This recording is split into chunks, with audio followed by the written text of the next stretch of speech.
All right. Grizz, are you here still? We're back. We're back. Sorry for the Finally. wait. We missed a week and it feels like we missed a year. Yeah, we had to catch up. We had to catch Yeah. up. And then we had to pray. Can't go on Yep. on without that. So Yep. sorry we're a little bit late. Hope everybody's good tonight.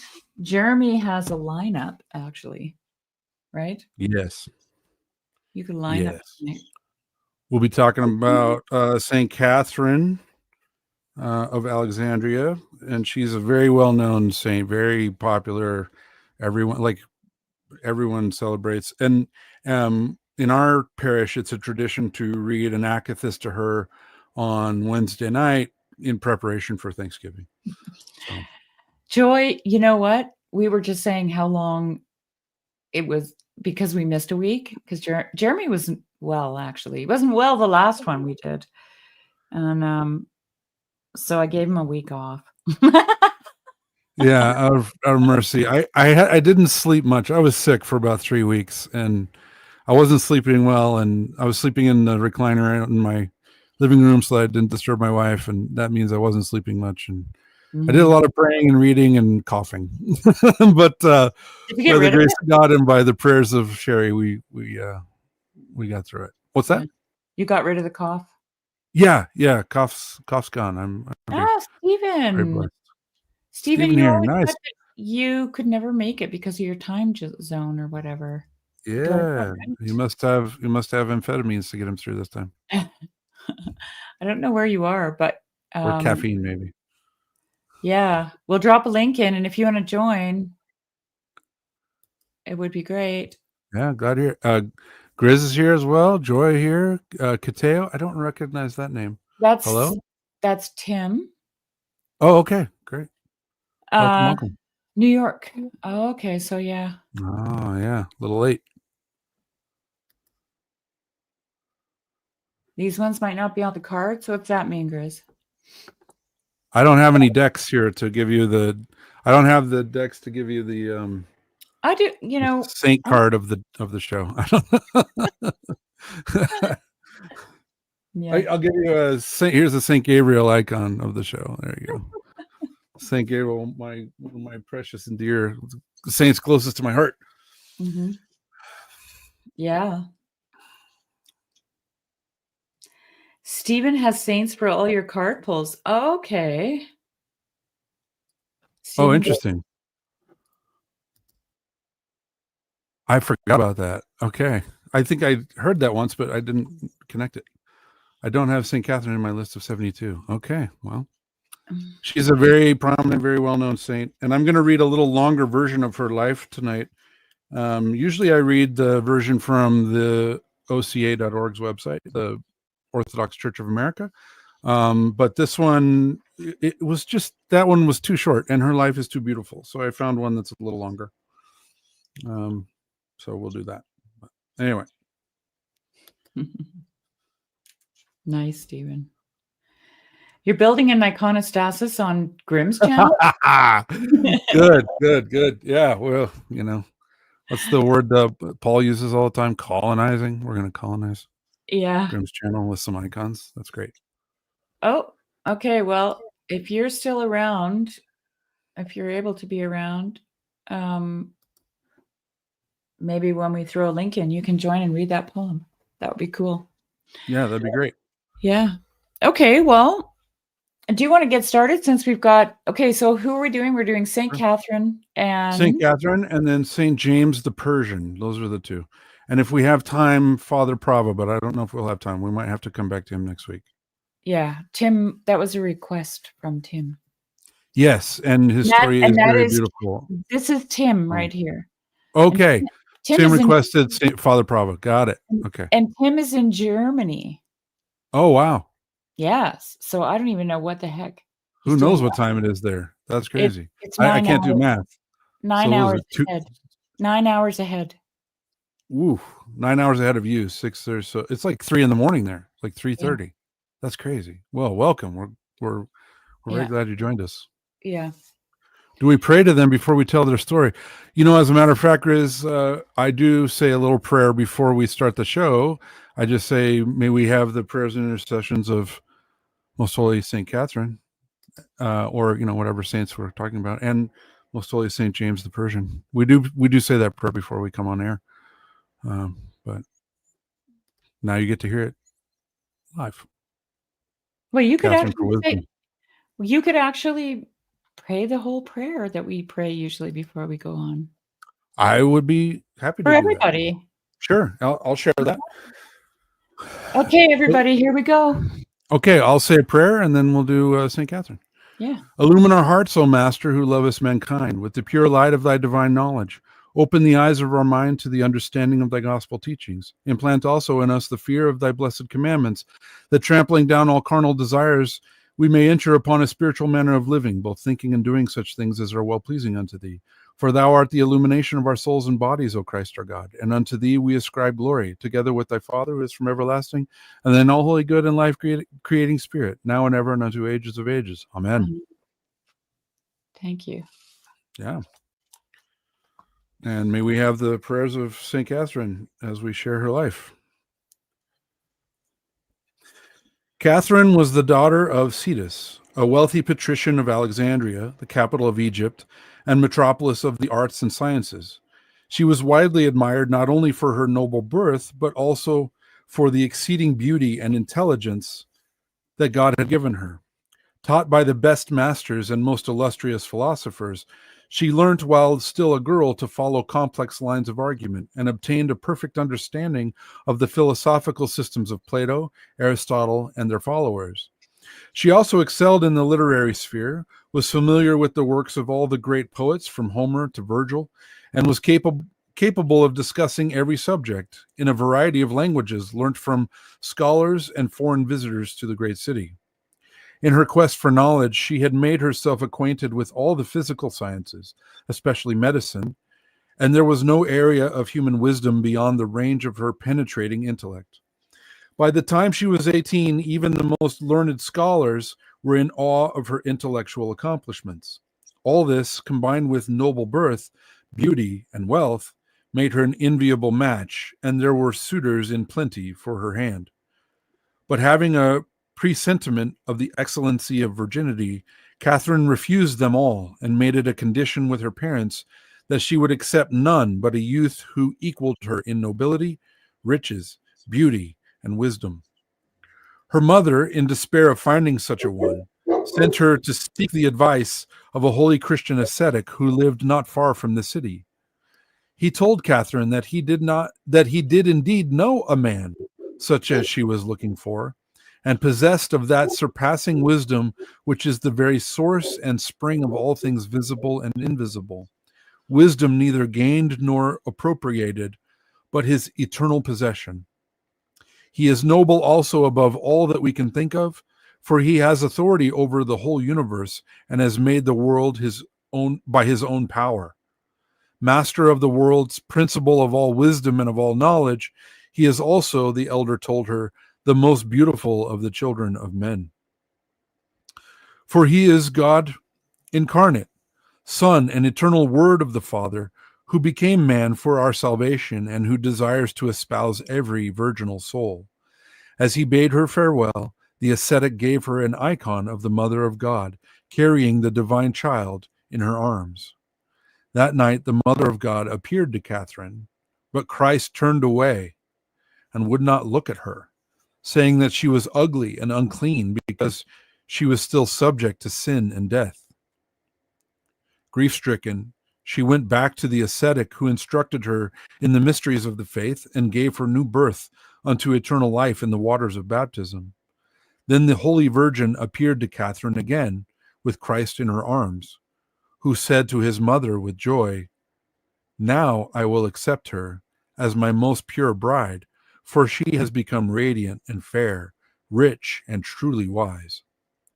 In token and pledge of this heavenly betrothal, the Mother of God put a ring upon the finger of the maiden and caused her to promise to take no other spouse upon earth. Now in those days, the Emperor Maximin, like Diocletian before him, tried to make all his subjects show their submission to to his power by offering idolatrous sacrifices under pain of torture and death.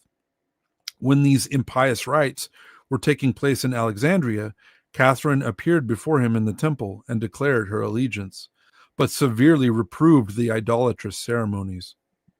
Struck by her beauty as much as her boldness, the emperor listened as she developed her argument, and he was overcome by her wisdom. Accepting her offer to engage the foremost scholars and orators of the empire in public disputation, Maximin sent heralds all over the Roman world to bring together scholars, philosophers, orators, and logicians. There arrived at Alexandria 50 in all, who represented themselves before the emperor and the crowd that gathered in the amphitheater to confront the slender young girl. Alone, but radiant with the grace of the Holy Spirit, she was in no fear of them, having been assured by the archangel Michael in a vision that the Lord would speak through her mouth and cause her to overcome the wisdom of the world by the wisdom that comes from on high. In that strength, Catherine showed up the errors and contradictions of oracles, poets, and philosophers. She showed how they have recognized for themselves that the so-called God of the pagans are demons and the expression of human passions.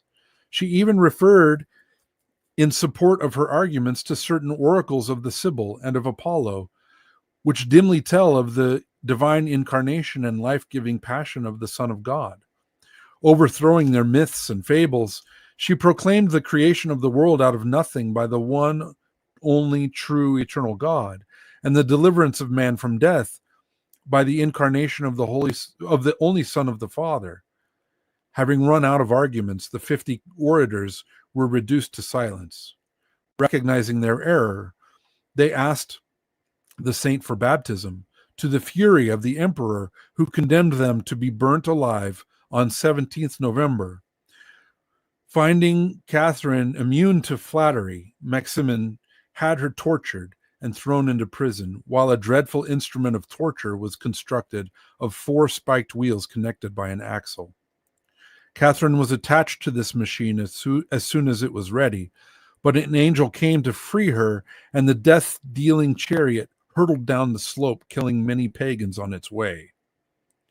Seeing the feats of the holy martyr, Maximin's own wife was converted and visited Catherine in prison, escorted by the commander Porphyrios, a close friend of the emperor, and by 200 soldiers, all of whom became disciples of Christ.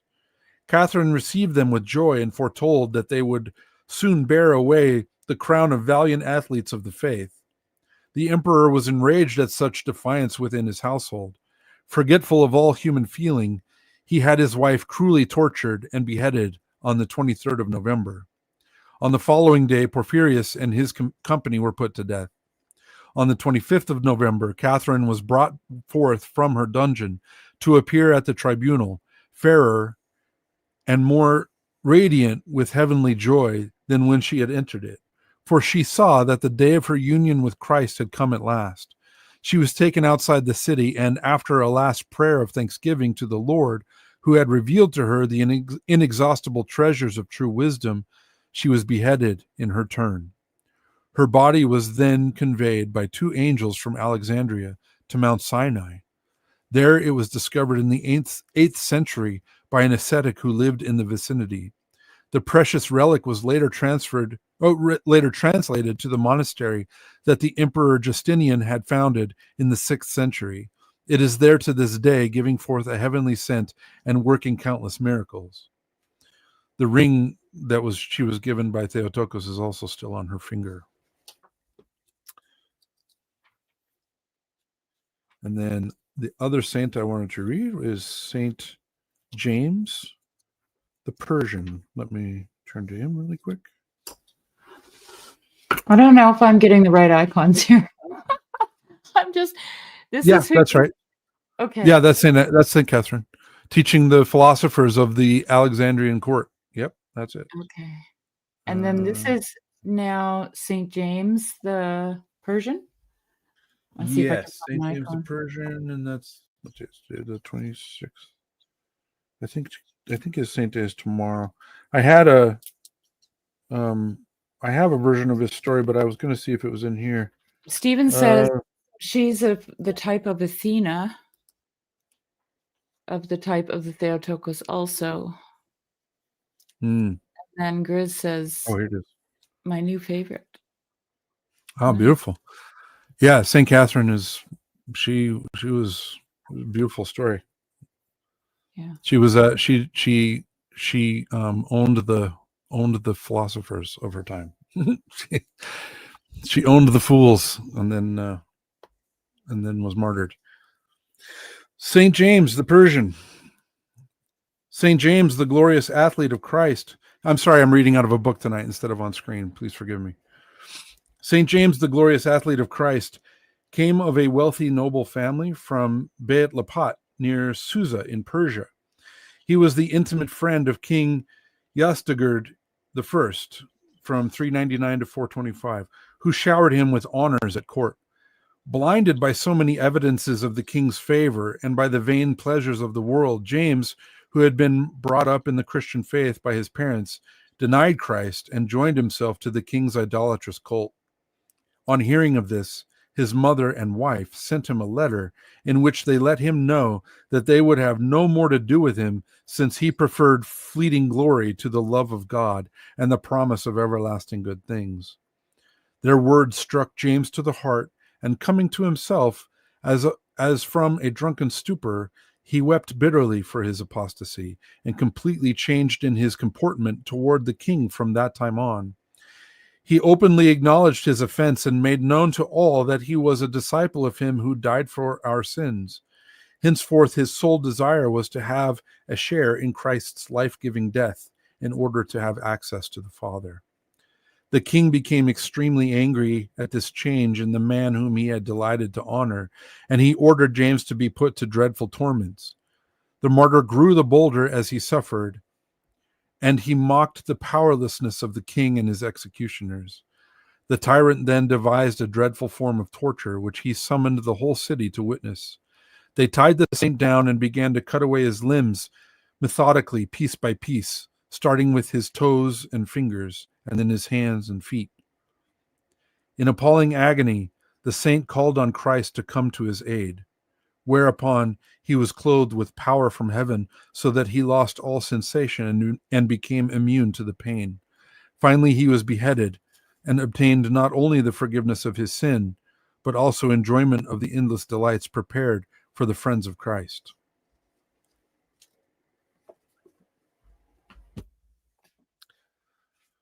I mentioned him just because my priest said, you need to talk about St. James the Persian. I was like, okay.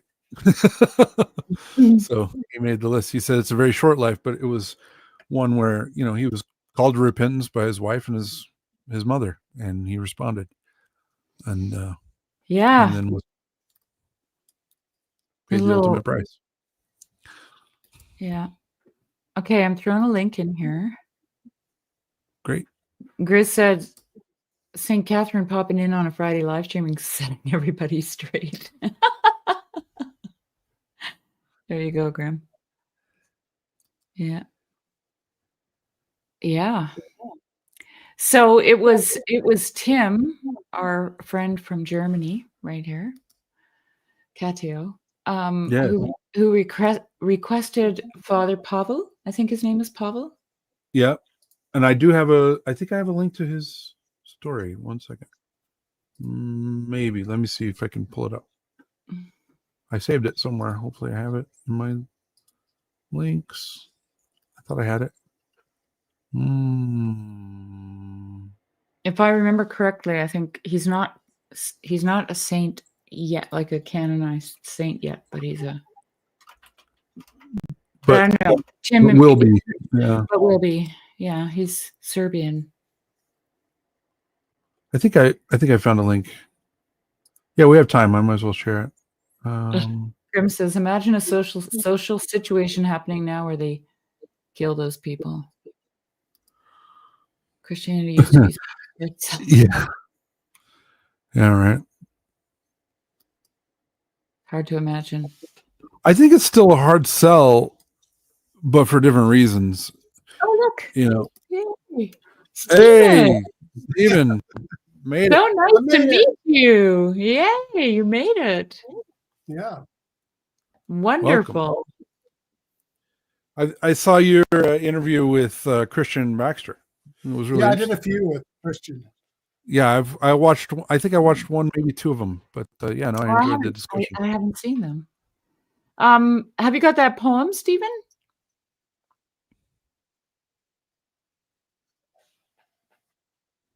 Did you hear me? I do. Yeah.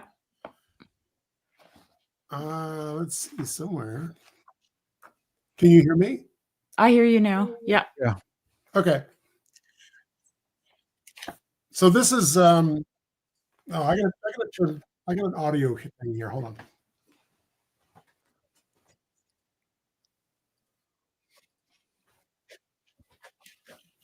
All right, you can hear me, right? Yeah, hear you good. So this is written by a guy named Adam of St. Victor. You know the Victorines, the St. So here's the deal. So sort of the late Middle Ages, there was a rediscovery of pseudo-Dionysus, Dionysus the Areopagite, but Mhm. I'm thinking that it's not his actual writings, that the writings were of somebody else, so we call it pseudo-Dionysus. Right. Yeah. It's this very sort of mystical way of thinking, very sort of Platonic, but really it's a Neoplatonic. So it's sort of melding Neoplatonism in Christianity. And Yeah. so those ideas were very, very taken into Christianity in the 500s and 600s, but then it was sort of lost. The thread was lost, and they were rediscovered. The writing was rediscovered. It's pretty famous. I don't remember exactly who, but there's a few people in the, like around 800 or 900 or 1,000, more in the West too, more in France, where these were rediscovered, and it sort of culminated with a school, you might say, in Paris called the School of Saint Victor, and Saint Victor was right before scholasticism. It was the precedent for scholasticism. So the next thing that happens is Aquinas and Bonaventure. Okay. The Hey, cool Stephen. thing about the St. Quick- Victor School is that it's still fairly orthodox. It's far enough from the schism that it's not far enough from the schism that it has lost that sort of Eastern idea. And then with Dionysus the Areopagite, that pseudo-Dionysus, we really have this mystical Eastern.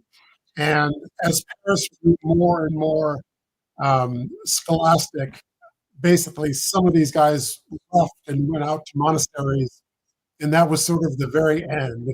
If you're Orthodox and you're following the West, it sort of ends with what we call the Victorines, the Saint Victor. So does that make sense? Yeah. I'm just wondering if you need can to hear me, pull your right? mic closer to you. Okay. Yeah, there's a lot of it's cutting out quite a bit. So I'm going to read. I'm going to Can you read hear- this. So one of the Can you things hear that us, was Stephen? Can you hear us, hold on. Stephen? Hold on. I can't hear us. There we go. See, I think you need. the issue is I'm having a huge delay somehow. Oh, okay. I see.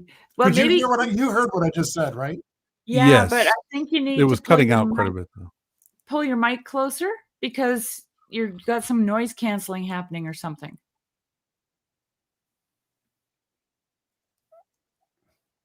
It's not perfectly clear. Yeah, I I'm mean, not it's sure clear, what's but it's going just cutting on. out. It sounds better now, actually. Whatever you did helped.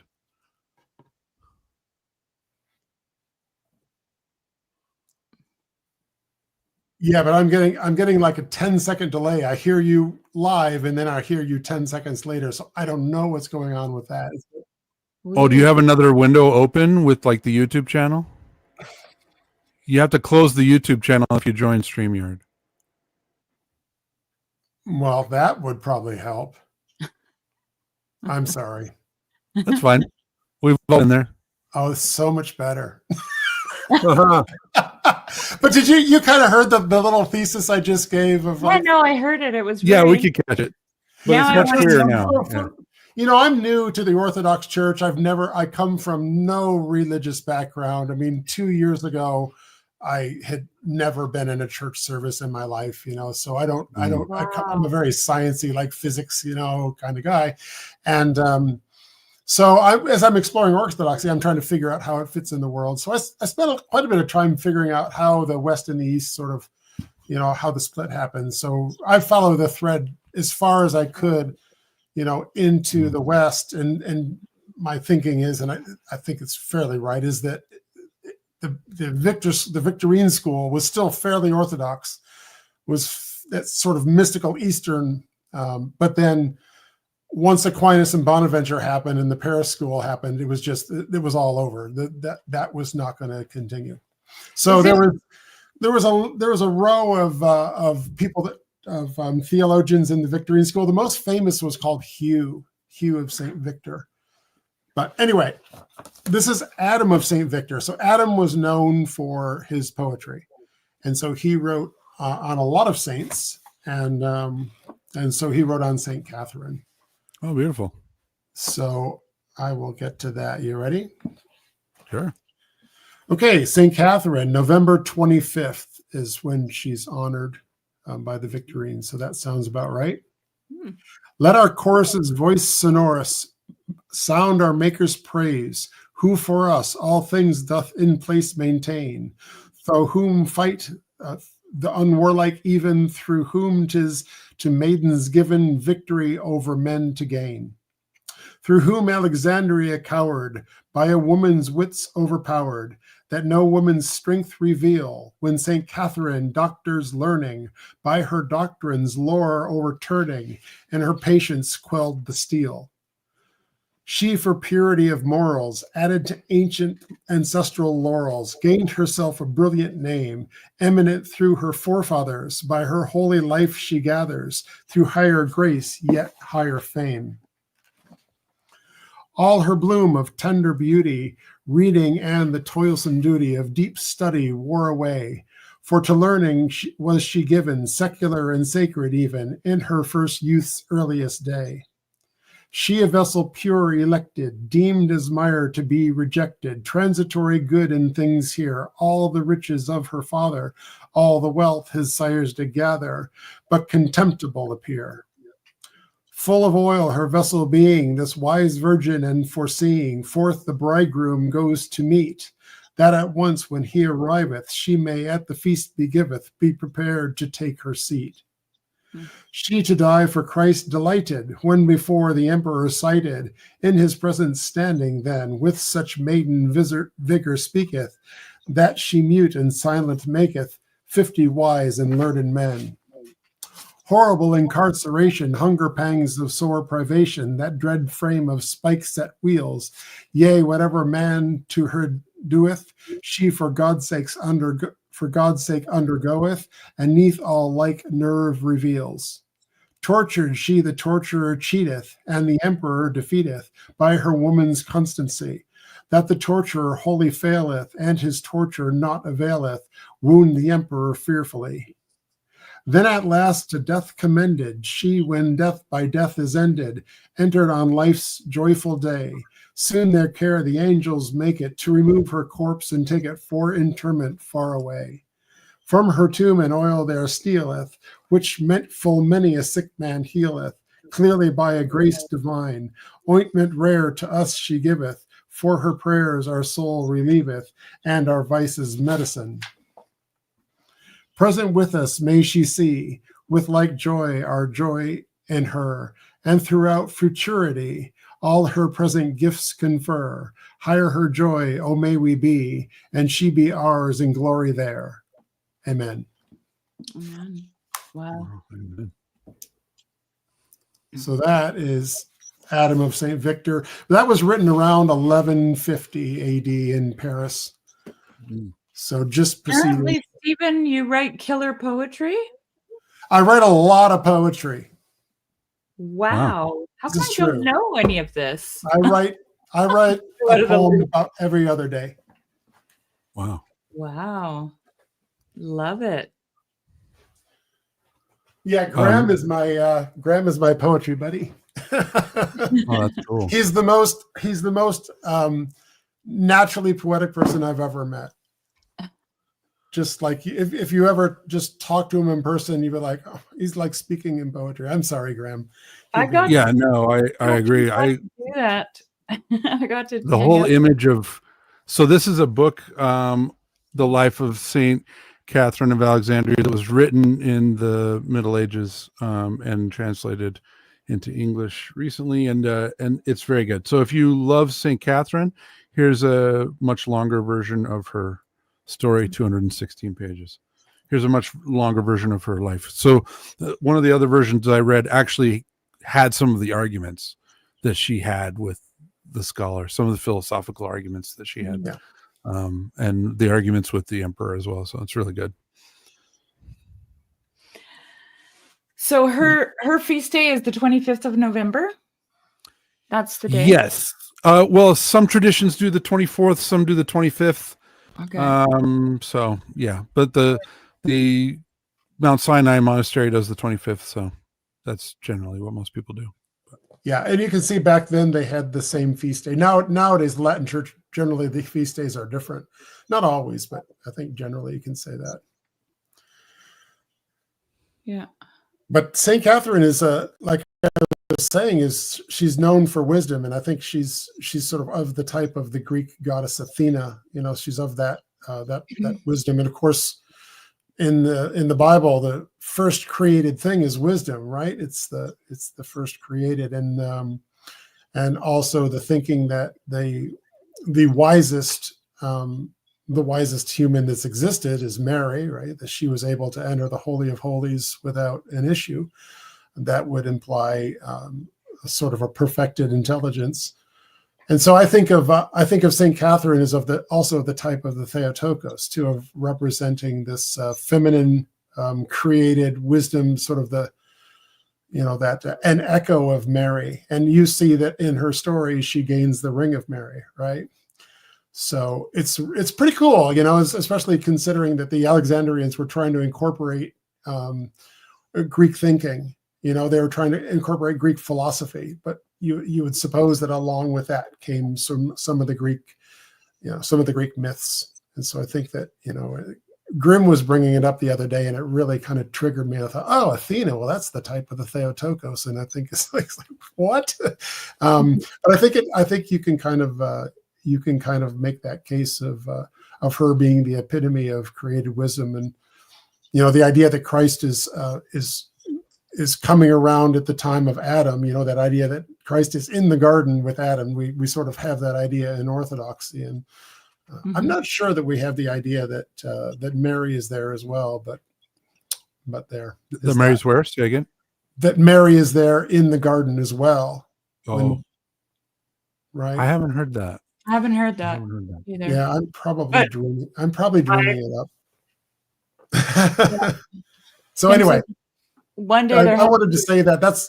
I really wanted to say that about I think of Catherine as being of the type of Athena and Theotokos. I kept thinking of Saint Macrina, the sister of Saint Basil and Saint Gregory of Nyssa. She's right there behind me. Saint Macrina. That's Macrina. Macrina, and then Isaac the Syrian on the other side. Nice. Oh, love Saint Isaac the Syrian. And that's in the middle is the death of Ephraim. Oh yeah. So these are the relics of Saint Alexandria. Saint Catherine. Catherine, sorry. Saint Catherine of Alexandria. Yeah, and her ring is one of these rings. I'm not sure which one. But and then here's a necklace that she had. And that's her skull. Yep. So my priest in my church, actually, it's funny, was able to see this. I guess to see this, you have to have some sort of special access. And he was a secretary to the Metropolitan for the US and was able to get access. And they give you a ring when you leave, a little gold ring. So that you've actually been there and seen the relics. So he has one of these little gold rings that they give you if you've viewed the relics. Wow. Mhm. So he was telling that when you posted that picture, I thought, oh, that's how it all goes down, because I didn't really understand the ring part, because I didn't realize that the ring came from the Theotokos. But then when you said that tonight, well, that just reinforces that idea I have that she's an after image of Theotokos. Interesting. That's interesting, Chris. That's amazing, actually. Yeah.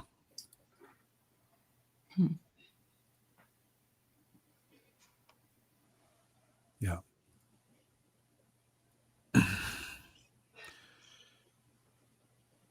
You know, I was at a monastery and they had relics from so we talked about the Romanian saints who were in the communist prisons. There was a field where people who had been in that prison had been just put in a random, burial, and they recovered relics from that burial site, and they don't know who they were, but the relics just had a really strong scent of myrrh, and so they had been brought to this monastery had like 20 bits of relics from the Romanian, these anonymous random, Romanian communist prisoners. And the feeling just being in the room is, it's to have an encounter with holiness is something that I didn't understand at all,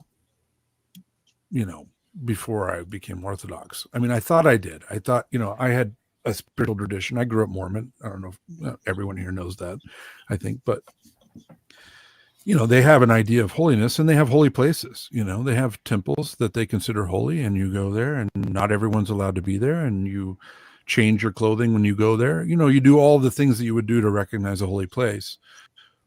And they have an inner place in their temple where, they consider it to be very holy, and nothing compares to nothing compares to the holiness I've encountered in Orthodoxy. I will put it that way. I've met a few holy people, and the other really moving thing I'll always remember, and one of my godsons actually, well, I'll share his story in a second. We had there's an icon of the Theotokos that is a myrrh streaming icon, and it lives in Hawaii, but then they bring it to the United States and bring it on tours, regularly. And they brought it to our parish. And one of my godsons, he wasn't my godson yet. They were still inquirers at the time, not even catechumens, but they were trying to clean up their lives. They both had drug issues and wanted to have a child.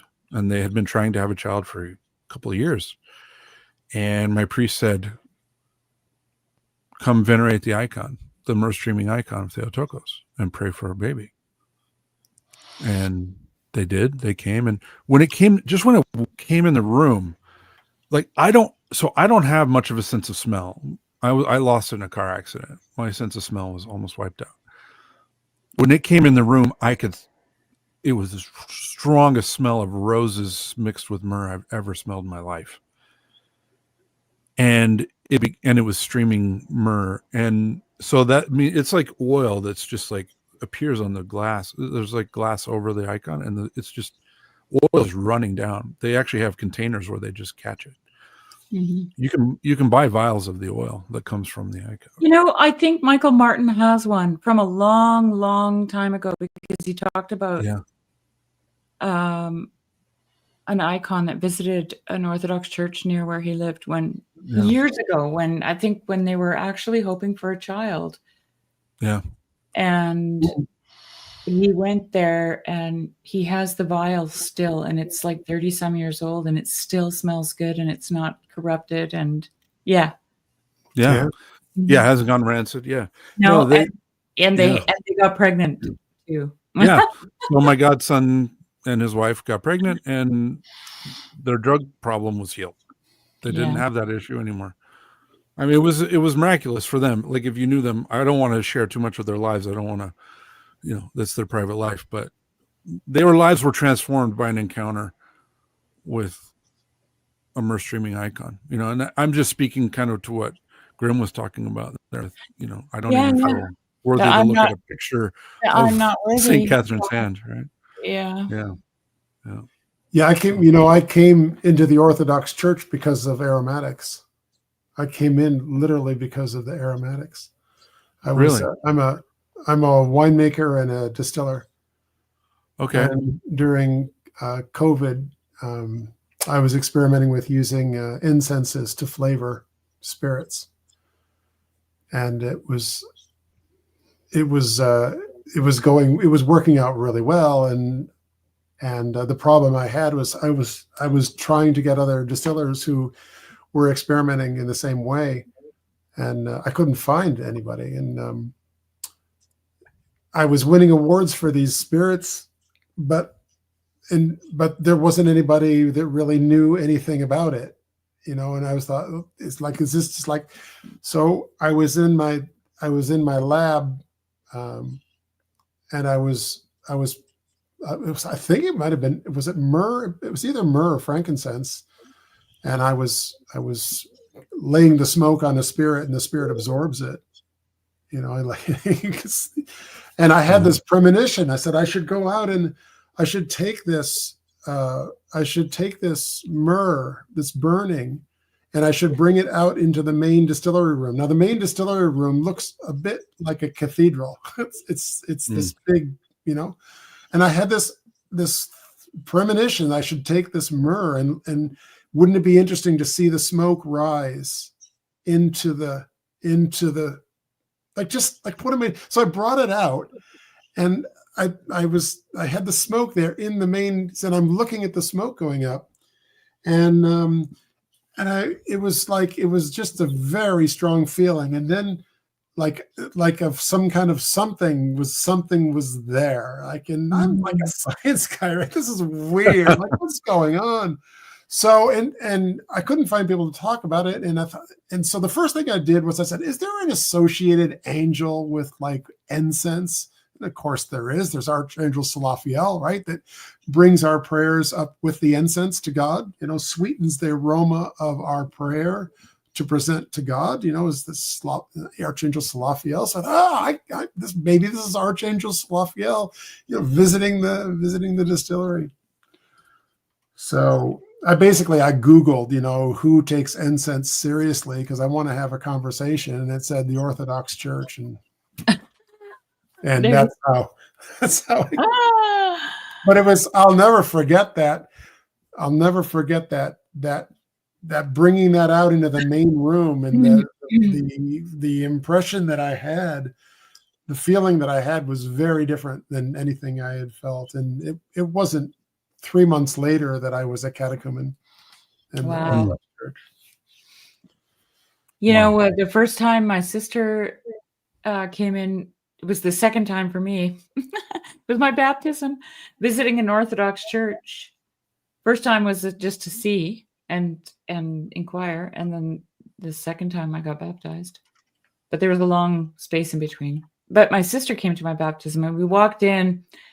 It was a mission, so they set up in a Catholic rec hall, and we walked into the main part of the building, and you could smell the incense wafting out. And my sister said, "It smells like smudge," because my sister lives with First Nations, and and they're constantly smudging, right? And and as soon as she said it smells like smudge, I could smell smudge. I'm like, yeah, it does smell like smudge. and then the two of us are, sitting there and watching, and it's very much a smudging ceremony. It was actually a smudging ceremony. Right. Yeah. It was so amazing. Yeah. Yep. Yeah. It's been happening for a long, long time. The first meeting I had with the priest was with with my priest now is so I go into this church, and my mother is a painter, and I'm very familiar with perspective, you know, and when I walk in, I see all these icons, and I'm like, well, this is like home, you know, except that all these icons are in this perspective of the icon looking at you. It's an interesting perspectival thing, but I understood it like immediately. And Wow. and that in the instance, I thought, oh, well, you know, it's just like, oh, this is like where I belong. I'm So home. we sat down, the priest says, so why are you here? And I said, well, I hear you guys are interested in incense. He was great. He took me in back and showed me the little drawers and, you know, the charcoal and how to light it and, you know, all this stuff. And then we come back down and sit down. He goes, is there anything else? Well, you know, sometimes that's all it takes, right? Yeah. What more do you need? Yeah, I'm here. It got me here. What do you want? It's kind of like you just followed your nose and found your way into the Orthodox Church. Yeah.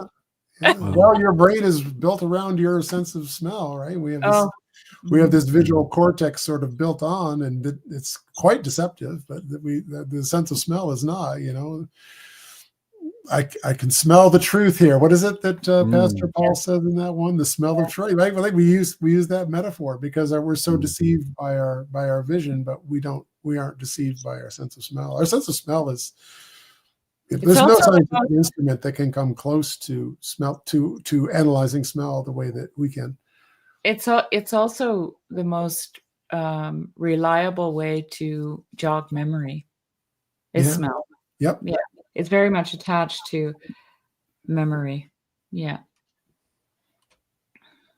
Yeah. I wanted to say thank you to Upcycle. Where did it go? Right here. Was he here? Thank you so much. Yes. Yes, he's here. Yep. Yeah, that's interesting. Well, my wife is half Turkish, and you know, she's been to Turkey several times and lived there for a couple of summers when she was growing up. But when we went to an Orthodox church there, the first time we went, the one we went to had a huge Persian rug on the floor. And well, actually, it wasn't the first Orthodox church we went to. It was the second one. The first one we went to was pre-COVID. And then after COVID, we went to a different parish, and they had a huge a huge Persian rug on the floor, and then the incense. And she was just like, you know, like she just was like, whoa, wait a minute. Like she was just like, she settled in quick, you know. No, I find this really interesting because Stephen felt like home. Your wife felt like home. I felt like home. My sister felt like home, but all for different reasons. Like our home's actually what is home to us, but it's all somehow there. Like, isn't that interesting? Isn't that interesting? It was for me. It was instant when I walked in that room. Well, I mean, I had such a strange, and I'm still having a very strange Orthodox experience. But, you know, the first time I went into an actual church was the church that I went in, you know, became a catechumen on Zoom. Mm-hmm. It was, I don't know, a year after my baptism. I went there to visit a friend because it's on Vancouver Island, and I live in, I'm like 10 hours from that church. So I went to visit a friend in Vancouver Island, and then I had to go to church. And I walked in there, and I just started to weep. Like I just, you know, being surrounded by the icons. Everybody was in 3D. Yeah. And I'm like, where do I confess? I don't think the priest ever saw anybody so excited. No, the baptism I did, the confession that I did before baptism, it was quite something. It was that was for me too. Quite an experience. You know, I was just recently in a Zoom with the new priest at the parish that I got baptized in, which is 5 hours away. and excuse me. And he was saying confession is personal. Everybody does it differently. Yeah. And he said when he did his first confession, like before baptism, he wrote a poem. Yeah. Mine was too. My confession was a poem. Yeah. Oh, wow. A huge, long poem. So I don't know if you're ready because I've seen longer. He said he used to run a church in Las Vegas, and he did a confession where there was 30 typewritten pages. So it's like, I guess if you have a good memory, that works. I blurted out one sentence, and that was it for me. Yeah. Wow. And then my priest had to hold me up. Yeah. I had an outline, and I went in there and kind of just embellished on the outline. Yeah. But I heard a story. There was a monk who told a story about a man who came in his 80s, and he came in for confession. The monk had never met him before, and this man came in and just immediately dropped on his knees and then started thanking God for all of the suffering and the difficulties and the travails he had had in his life. He was like, I thank God for this horrible thing happening, and confess that it was God's love for me that was the reason why it happened. And he just went through all of the most traumatic events from his life, and confessed that it was God's love for him that had allowed those things. It was because of God's love for him that those things had happened to him.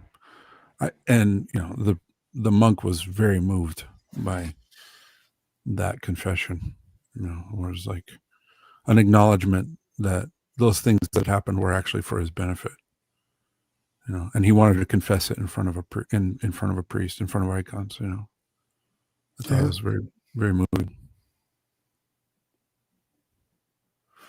I'm at the point now where I think that the iconography is actually creating this space that, like, if you're going to create a hologram, you create it from a couple of lower dimensional pictures. So if you take two-dimensional pictures and project them in a certain way, you create a three-dimensional hologram.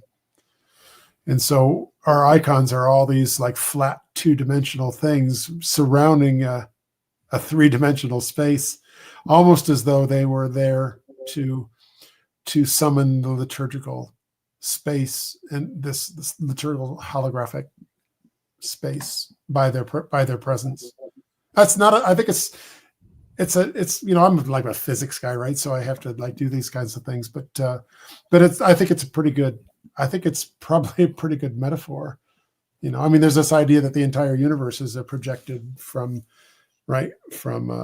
information that's on the edge of the leading edge of the expanding universe. If you can, right? And that says, like, well, how can we wrap our mind around that idea? Well, I don't know. How can you wrap your mind around that the aromatics or these icons have such a powerful effect? But I like that idea that the icons, are creating, and you can see the room I'm in. I've kind of taken that to heart, right? Because I think that there really are. Is that the reason in Orthodoxy, we went through so much trouble to say, no, we need to have icons, is because they're literally part of the creation of the liturgical three-dimensional space that you're existing in. When you go. Well, I also think that they're making visible the invisible. Yeah. Yes. Right? So, yeah. Yeah. So like I mentioned in the I think it was the panel discussion, how I find it quite disturbing that a lot of Christians, they talk real big about eternal life and life after death and so on, but gone is gone when someone dies, right? Like, I understand the grieving process, believe me, but at the same time, we really, unless we can tangibly see that they are not gone, they're gone, right? It's like when I go to town shopping, my dogs, as far as my dogs are concerned, I'm gone. Right. Forever. I'm gone. And there's something just so beautiful about making the invisible visible. Yeah. It keeps us.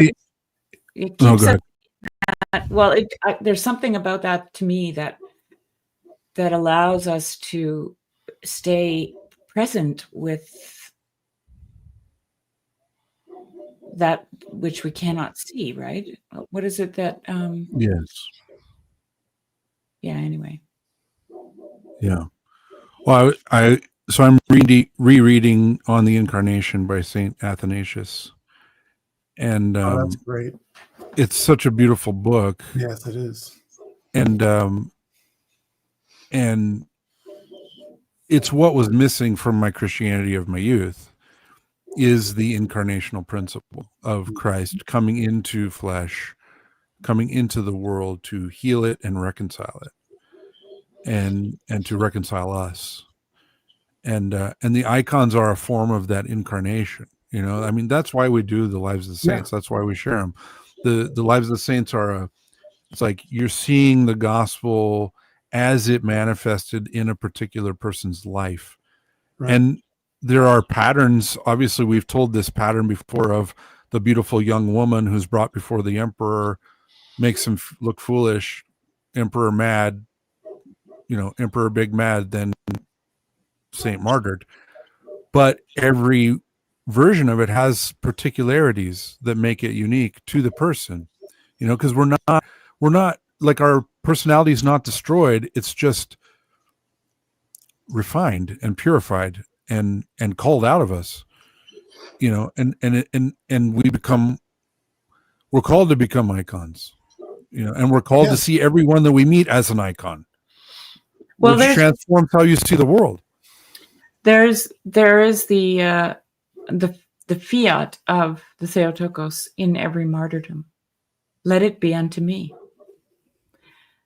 That's the essence of what it is to be a Christian, to be a saint, right?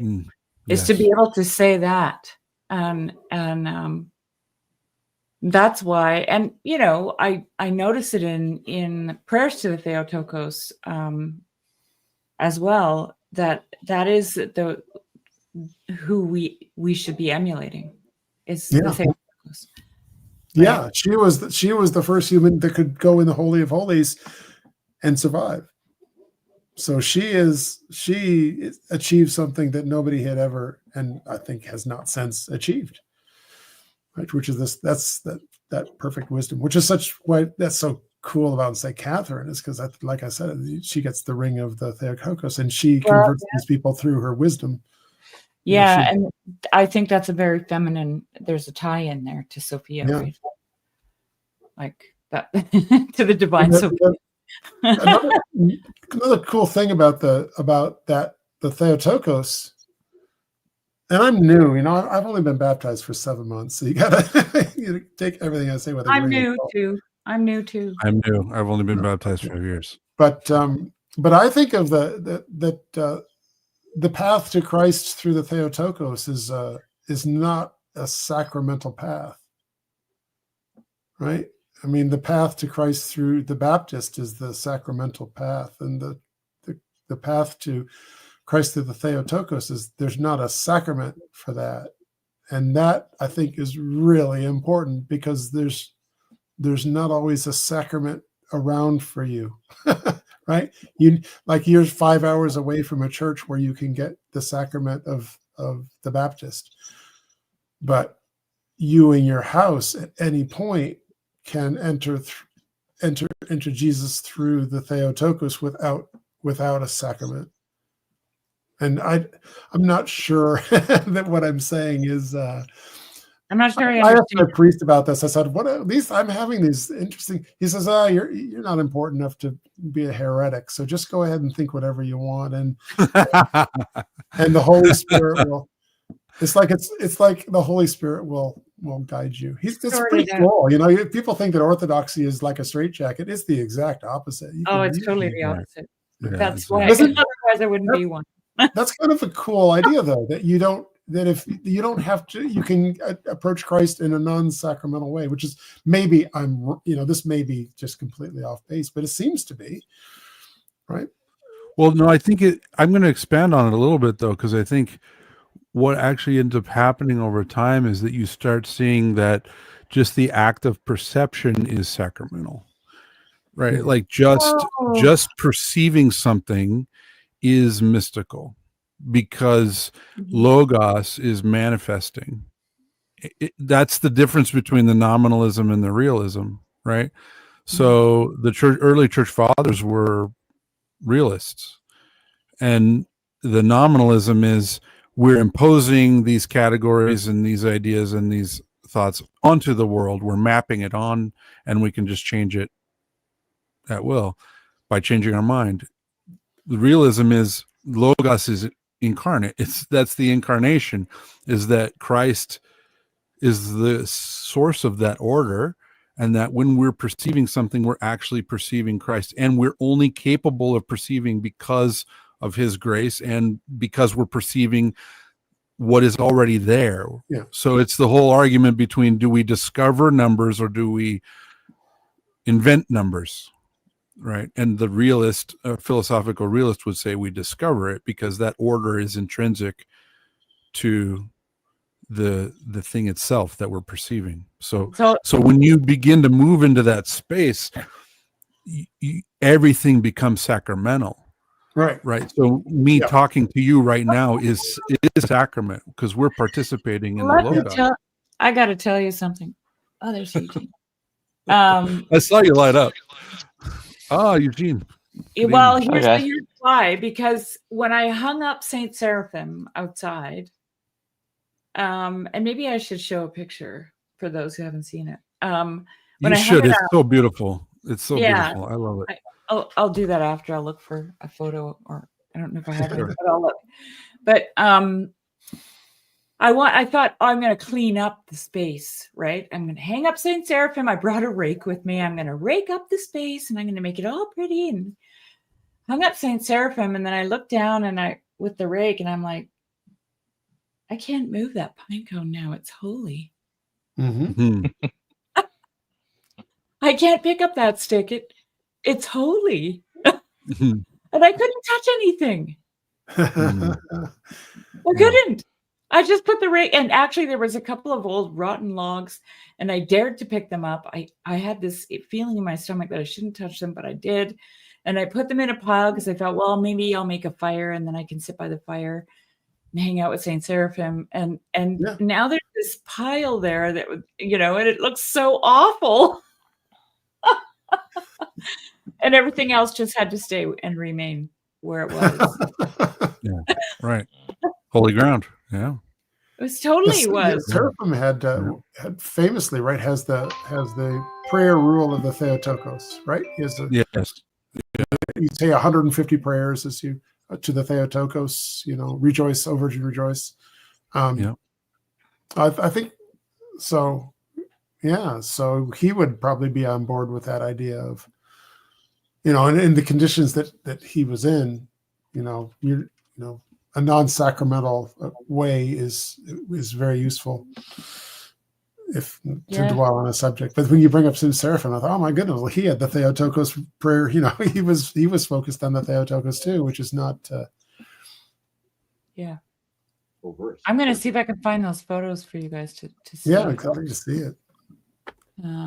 Welcome, Eugene. Thanks for coming. Yeah, hi, Eugene. Hello. I muted myself because I accidentally pushed on something that belongs to my nephew, and it's playing. Oh, it just stopped. Okay, it's good to see you guys. Yes, I did. Yeah, I didn't listen, but I just thought I'd just jump in and great. talk. Good. We talked about Saint Catherine, Saint Catherine of Alexandria, and then we talked about Saint James the Persian. Mm-hmm. So, and I just real quick, I just posted a link to a video. Stephen mentioned the rule of Theotokos, which is something similar to saying the Jesus prayer with your prayer rope. And my priest did a video on how to pray it and a little bit of the history behind it. So if you're interested in that, and he has a link to the prayer itself so that you so that you can memorize it. It's funny when you're praying it, you think, wait a minute, this is getting pretty close to the Latin Church, isn't it? It's funny. Well, and he talks about that, because it's from scriptures. I mean, oh it's my just gosh, three scriptures. we're all the same deep down. yeah, it's from scriptures. It's just the big difference is we don't use our imagination in prayer. Right, exactly. So that's the big thing. But he actually mentioned when we were during the feast. I mean, during the fast leading up to the Theotokos, he was doing rule of Theotokos, and he said, this is the first time I've actually really practiced it. And it's been about, he's been Orthodox for like 20 years. And he just said, I really didn't have a very close relationship with Theotokos. He said, but after about a month of saying this prayer every day, doing the rule of Theotokos, he's like, I am so sad I waited so long. Her presence is so gentle and so beautiful and so just so calming. He's just like, man, I needed that. So yes, I did put it in the chat. Grizz, maybe it's not showing up. I don't know if you guys can see it. It's the title of the video is Can Orthodox Christians Pray the Rosary? And if you just type that in and Father Paul, it should come right up. I'm sorry, the link is not working. I'll post the title of it though. Does he do the extended version that has like the stations of her life? He generally doesn't. He said he know generally. what I'm talking about. Yeah, and Yeah, he has a link to that. In the description, he has a link to those extra prayers that you say, like every 10 prayers, you say another part of her life. Yes, right. And he does link to that, but he said he generally doesn't. He just usually says an Our Father. So you say 10 prayers to Theotokos, and then you say an Our Father. So the more things we mention, that the longer Shari's going to have to pray. She's gonna look at us. Oh no! I've said this 150 times with these. I can't figure out how to show these pictures. I don't know how to do it. You can share your screen instead of sharing a window. You could just do present share screen. I don't know if you have two monitors or if you only have the one. I only have one, but let me just see. You could hide the one window. Like you could hide StreamYard and then just bring that up and then hide share your screen. Share screen, and then what? Just entire screen, Jeremy? Yeah. Mm-hmm. Yeah. Oh, there we go. Okay. So I could put StreamYard. Whoops. Hang on. Let me just try something here. Hurry, guys. I'm going to tuck you guys to. Oh no, I got to still share my screen. Over here. Share screen. Okay, just tell me if you can see this, because I won't be able to. Can you see that? Can you see anything? No. Oh, here. I got it. There you go. Yeah, there we go. Oh, that's it. There. Oh, yeah. Yeah. Now we can see it. Oh, it's beautiful. So that's one. Yeah. And is it sunset or sunrise? It's sunset. Sunset. It looked like sunsetish. Oh, look. Nice. Yeah.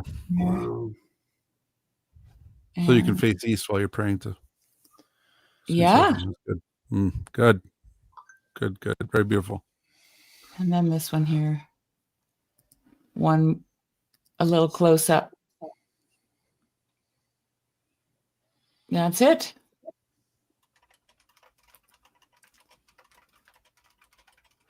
Okay, so now have I stopped sharing? Yeah. You're not sharing now. No. You're not sharing. You haven't been for a little while, yeah. Oh, I haven't been? Oh. Well, we saw the pictures, and then for the last 20 seconds, we've seen the. Yeah. Okay.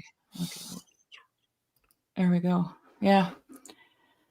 Yeah, I was telling Jeremy that I've been making these pilgrimages to visit St. Seraphim on a regular basis, and I go a different way every time, and I try to take the longest path to get there. Mm-hmm. And it's just been so good. Like it's been really. So this place you showed now, is this the place that you built for Saint Seraphim? It's on our property, and Oh, okay. yeah, and my husband built that for the icon, and then I just put it on a tree Oh.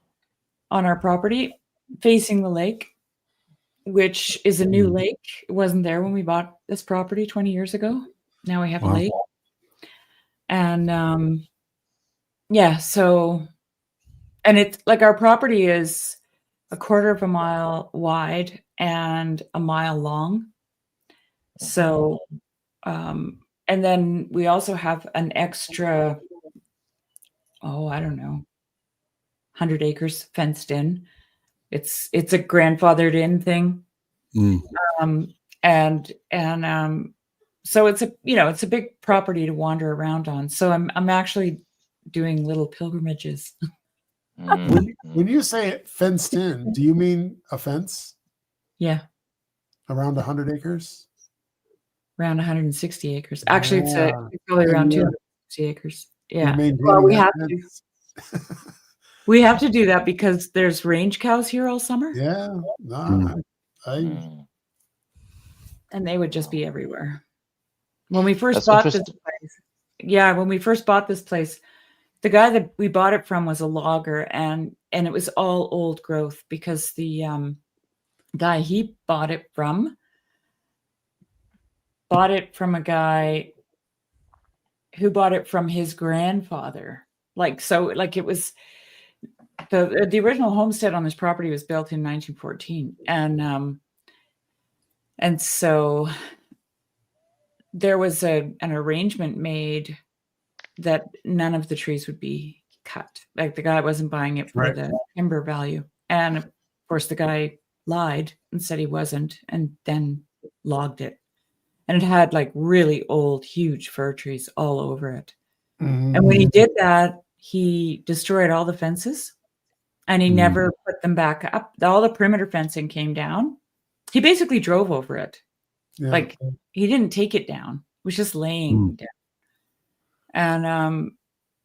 And then he rented the place out to some yahoos, And so when we bought it, it was a shack and all the fencing was down. And the first morning that we woke up here, there was a huge Hereford bull in our yard calling all the girls.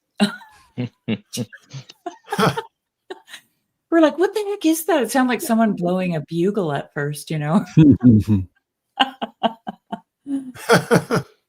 Seraphim. Yeah. Yeah, call to prayer. Yeah. Was that a pine tree where you have this icon? Was that a pine tree? That is a fir tree. It's a fir tree. Oh, because the trunk looked like a pine tree, and Saint Seraphim lived in the woods basically. Yeah. It was just pines. That's how he's portrayed. Famous woods that was then harvested. It is a fir tree, I believe. I can't really. Yeah, it's a fir tree. Mm-hmm. Do you have Shari? Do you have wintergreen growing? No, we don't have wintergreen here. I used to live in Ontario. Yeah. And we had wintergreen, and like in the pines. Yeah, in the forest and everywhere. Yeah. And I used to love chewing on it when I was a kid. Yeah. My oldest memory is laying in pine needles in the sun with the chewing wintergreen. With the wind going through the trees and the wintergreen and smelling the wintergreen. Nice. And actually that was probably my I didn't realize it at the time. I don't know. I was nothing, a 2 or 3 or something, but it was an aroma. It was definitely the holy experience. And then the next one was 59 years later, or no, 55 years later. Well, here's the thing. Okay. the other day on my way to see Saint Seraphim, we had a light dusting of snow, and the snow landed on all the trees and ended up, because of the wind and so on, it wasn't sitting like it was just a small amount of snow, but it was small enough that it was sitting on like dots on the branches, dots, Mm. but lots of them, right? And they were just like dot, dot, dot, dot, dot, dot. And I walked into the trees, and suddenly I was like, these are church spires. Right. Mm. These are church spires. Right. I'm in a cathedral. Mhm. I'm like, I'm in a cathedral. Because just the way that the snow highlighted it. Yeah. You know, like, I don't know, like, if you live somewhere where you get a lot of snow and the trees are heavy with snow, they look so much bigger and taller than they would normally, you know, when they're just green. And so with that added decoration of all the little balls of snow, you know, and the trees are all just spires. And I'm like, oh my gosh, I kept thinking of Jonathan Pageau with his medieval village and the church spire in the middle. And I'm like, I'm in a church spire. Well, and the old cathedrals were intentionally built to try to inspire the feeling of walking through a forest. Yeah. You know, with the like the stained glass. Gothic. Yeah. And the arches. Yeah. I think even Peterson talks about that, right? Like that it's like and then An there's evolutionist would say we were, 30 million years in the trees, and we've only been a half a million years out of them. Yeah. And so, and then I would add what's the hierarchy of the tree, and the place you want to be is the hollowed out place that's protected from the elements. And what's in there? Well, tree resins. And what is that like under the presence of the heat of your body? And it's like, well, it's sort of like the aromatics of the incense in a church. Well, that's what prompted me to say that about the spires, Stephen, because you know, the sun comes out, and as soon as the sun comes out and heats anything up in the forest, it is incense, right? Like, and then you're just experiencing the whole thing. And but there's also like negative ions in the forest, and those negative ions literally make you happy. Yeah, the trees release chemicals that make you happy. Yeah. As well, right? The trees release aerosols that make you happy. They're guiding you home.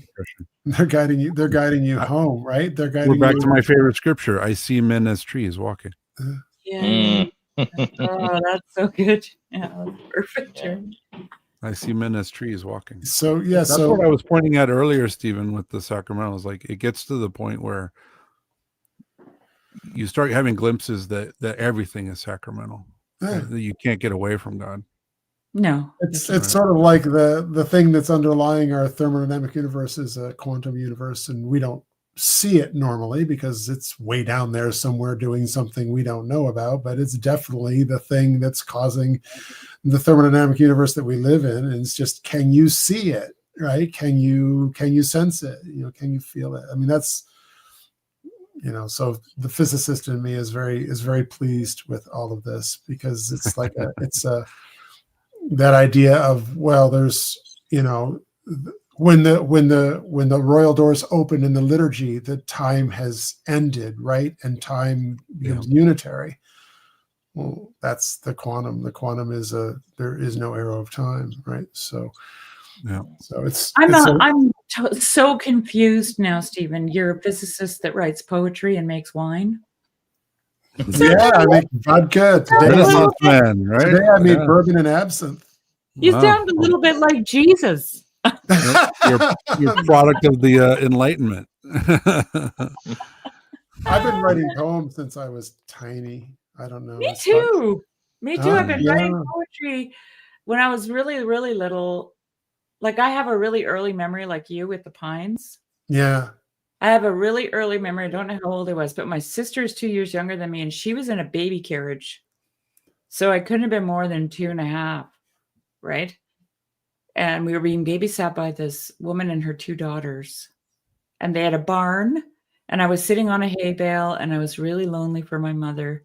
And there was a cat there, and I was singing one of my poems. So when I was really little, I would just sing them because I couldn't write.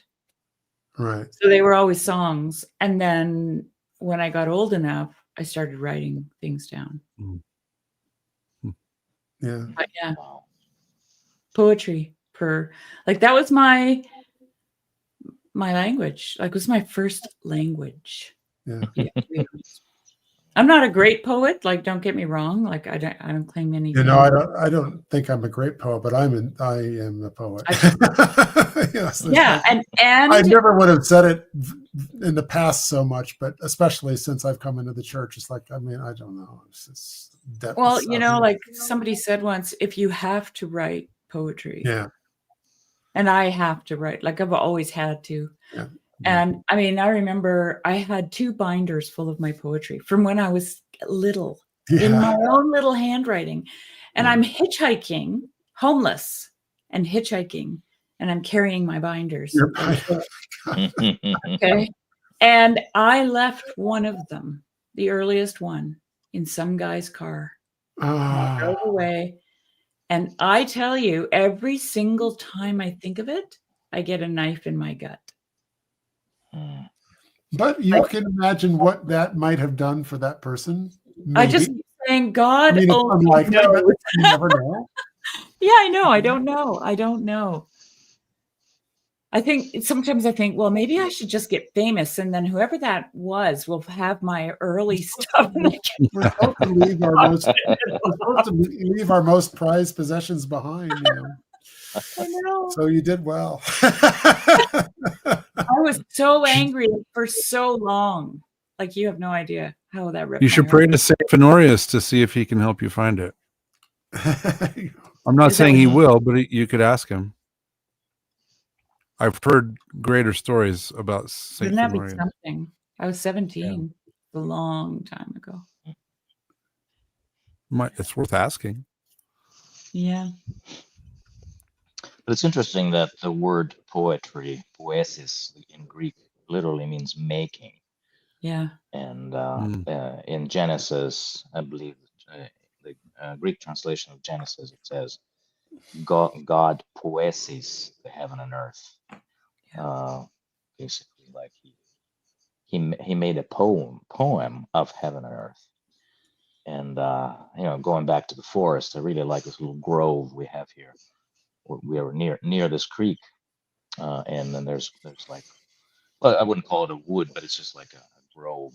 You know, there's Texas red cedar there. There's all kinds of vines. I mean, and I often wonder what kind of energy is that when I walk through the woods, because I definitely, I mean, when I look at the flowers, when I look at the earth, I definitely feel the divine feminine.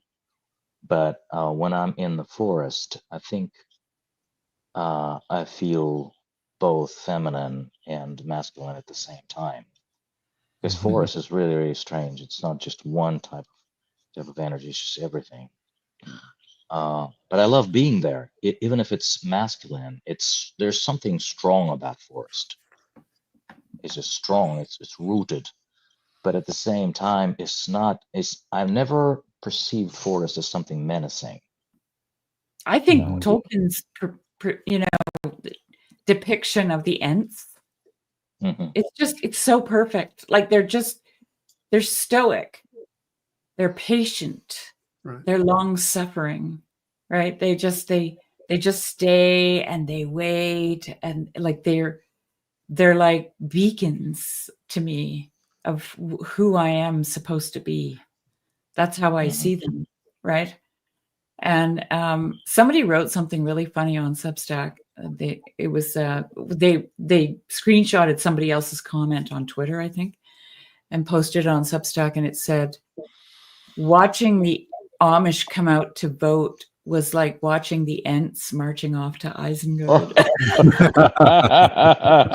Oh, that was something. Yeah.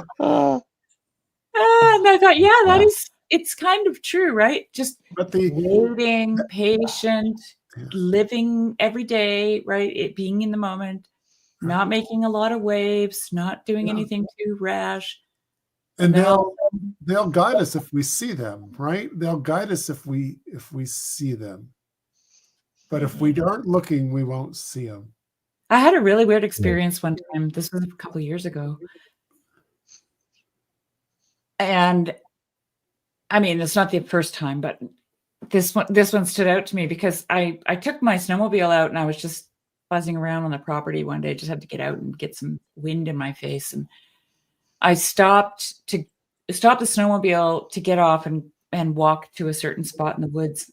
And when I got off the snowmobile, I felt like I was being watched, and I turned, and there was this, I mean, it's all timber on that part of our property. It's all timber. But there was this little group of adolescent trees, right? And there was a little poplar tree amongst them. He looked really, and I'm like, I go, oh, hi. And I'm like, I see you hanging out with the bad kids, because this little poplar's like all alone with the pines and the firs. He's not supposed to be there, slightly hiding behind his friend. But it just felt so present to me right at that moment. And it was so real that I felt it and turned my attention to it. Like I hadn't seen it in my peripheral vision, but I was like, something's looking at me, and I turn around and it's like they're all like, no. And they're a little brighter. And I think I wrote something about it clearer. somewhere. Yeah. When last year we were doing an outdoor service in the summer, and as we're doing it, I'm looking around, and there's this one. My attention is taken to this one giant tree. I'd never really noticed it on the church property. It's like it's on the edge. Our property's on the edge of some woods, and just inside the woods is this giant tree. And so I was like, oh, wow, look, it's the mother tree. I like the mother tree. And we're having this. It's really, really beautiful. And the next day, I was talking to my godmother, and I said, oh, have you seen the big mother tree on the property? And she goes, no, take me to the tree. So we went over and stood by this tree, and it's strange how and then Christ being on a tree, right? It's like it's just this endless imagery of trees, and of course, again, the scientific point of view would be, well, we were 30 million years in them, so probably, they guided us evolutionary to where we are. So the ants are interested if we can see them, and they could see us back, and we could see them back then. But now we're blind, right? We've become different. Just imagine scrolling YouTube shorts or being a tree. Like, you know what I mean? Like, that's nice. That's a nice juxtaposition, right? Yeah, the tree is just like he's just there. He's just watching. Sometimes you can almost hear the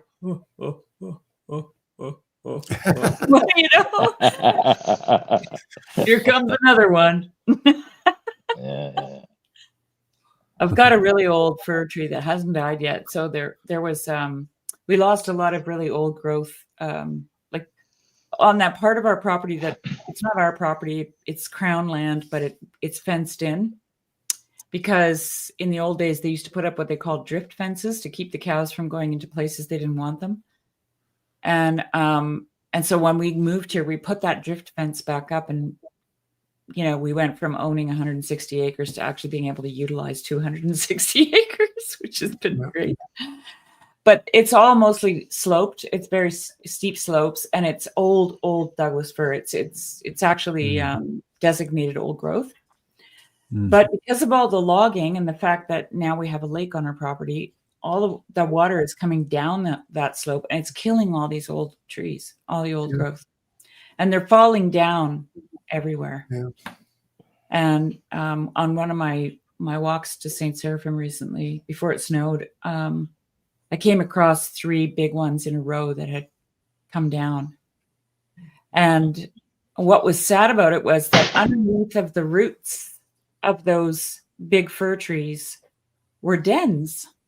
And it was on a really steep incline, right? And it's in a part of the forest that we never go into. Nobody ever goes there, right? So animals were denning in there. And dens are used by all kinds of animals. Like, it's not just one animal that uses a den. And all those old trees with the dens under them, they all came down. So I went to check, and the dens are still actually usable because they came up with their roots intact. Yeah. And so now they actually have a bigger den. And you know, the first feeling you have when you see that, it's like, because, you know, it's the poor forest management that caused the forest fires. And then after the forest fires, they came and clear cut everything. And that's why all the water's coming down this hill. That's why we lost our meadow. That's why these trees are, you know, and it's frustrating, right? Yeah. You feel angry. But then I thought, okay, we felt all those feelings before, Shari. Now, what else could you feel about this? And so I made myself stay there and look around. And I'm like, well, the dens are bigger. And the trees coming down sure lets in a lot of light. You know?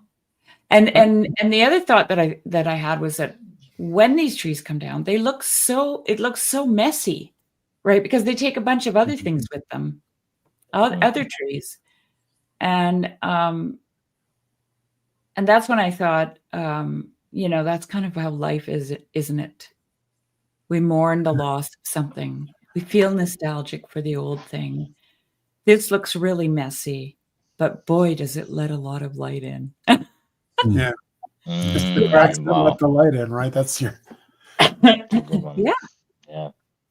Yeah. When you have a dense forest like that, and you start chopping down the trees, you know, the roots are all sort of interwoven, and as some of the trees die, that wovenness that's holding the fabric together, and so you get other trees starting to fall because there's no longer that interactive support, you know.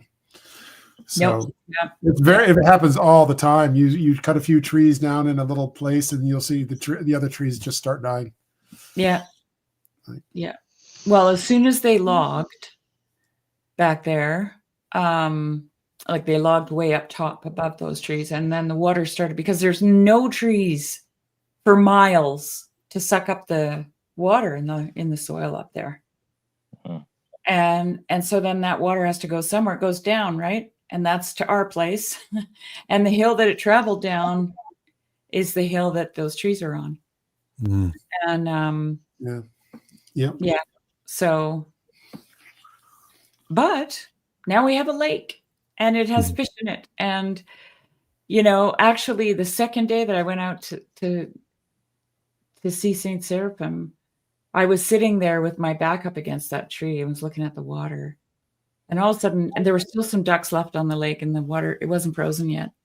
And all of a sudden I heard this duck going, wah, wah, wah, wah, wah, you know, all excited. And I opened my eyes, and there was this huge bald eagle, and he was hunting them. And I never saw a bald eagle hunting before. I've seen them on carcasses, but he was like diving down, and, you know, and because it's a new lake, there's a lot of dead trees around the perimeter. And so the ducks scoot into the trees, right? And then this eagle's trying to navigate through these dead poplars, you know, to hunt these ducks. And I watched him for like 15 minutes. It was amazing. I'm like, and I said to my sister, I said, I watched an eagle hunting today. And you never get to see that, hardly ever. Right. She's, you know, she goes, I've never even seen that. Wow. I said, I've never seen that tree. She goes, St. Seraphim, Shari. Yeah. You know, that in the Middle Ages, they spent a long time trying to develop the architecture of cathedrals to have bigger windows, and maybe the trees coming down are the bigger windows of of the advance of architectural man. You might think of it that way next time you're out there with all the light. Well, yeah, and here's the beautiful thing about the wisdom of God, okay, which is what I call creation, Sophia. It doesn't matter what we do. There's a contingency plan in place. Okay. Yeah. So like these trees are going to come down and they're going to let the light in. And then what's going to grow is willow and alder and poplar. And and the reason the trees are coming down is because the water's coming in, which the willow, alder, and poplar love. So they're going to show up. And who else loves willow, alder, and poplar? The moose. Yeah. Love willow, And deer. alder, Yeah. and the deer. And then they're going to come in and they're going to tend the garden. Right? You might even get some beavers and muskrat. Don't want the beavers so much. We got lots of muskrat. Oh, there you go. Yeah. We want to be in control of the dams, please. We want to know where the water's going to be. Right. You know, as you guys were talking about the forest, it reminded me of when I was really young, going fishing, and we would fish in this one forest. And I remember camping and trying to learn to discern the difference between the sound of wind in a pine forest versus the sound of a river, because they're very close, but they're not the same. And I remember mistaking them a lot and asking my mom or my dad, like, is that the river or is that the wind? And they would stand there and listen, like, that's the wind. And I was like, well, where's the river? And they would walk me over to this other place and like, hear that? That's the river. I'm like, okay. Like I still have this very special place in my heart of like the sound of the wind in the forest against the sound of the river in the forest. And they're so close, and yet you can distinguish them after you've trained your ear. Here's something that's super fascinating. I took a permaculture course once for a weekend, went out to this guy's place, and you can create what they call heat sinks in your garden, in your vegetable garden. If you've got plants that need, they're not necessarily going to grow well in your climate, but you can fake it around them and you can create what they call a heat sink. So you can do it with stonework, but you can also make a fake forest. And so they pound posts at intervals, just empty posts, all around or all along, like for like several posts deep along an orchard. Like say you've got 4 trees planted, 4 fruit trees of some kind, and then you plant this fake forest. Because what happens is when the air moves at night, when the air cools and you get that night breeze, right? It hits those posts and it creates friction and it heats up the air and warms the trees on the other side. So, and I'm sitting there going, oh, that's why. Because I always notice when I walk up to the barns to go at night to go milk my goats, because this one side of our property slopes up and it's all timber. There would be in the evening, it would be cool, but there would be this really warm breeze coming down. Right? And it was because it was coming through the forest. Yeah. It literally heats up the air. Forest. Well, and so you can also tell around here the houses that were built before about 1975, about 1980, 85 around here, because all the houses built before 1985 have huge trees all around them, and all the houses after 1985, maybe 1 or 2 trees, because everyone got central air.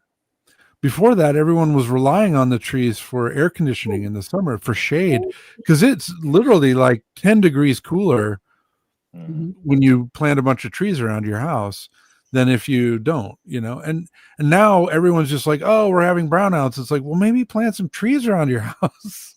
Yeah. Even though you have central air, you can make it a lot cheaper to cool your house if you just, and then put that. some Only shade like up. a Plant trees. yeah, a generation later, and they've forgotten. So the Yeah, trees, they're just like, why is it so hot? I'm like, well, And if you the go, trees if were you go in the always desert.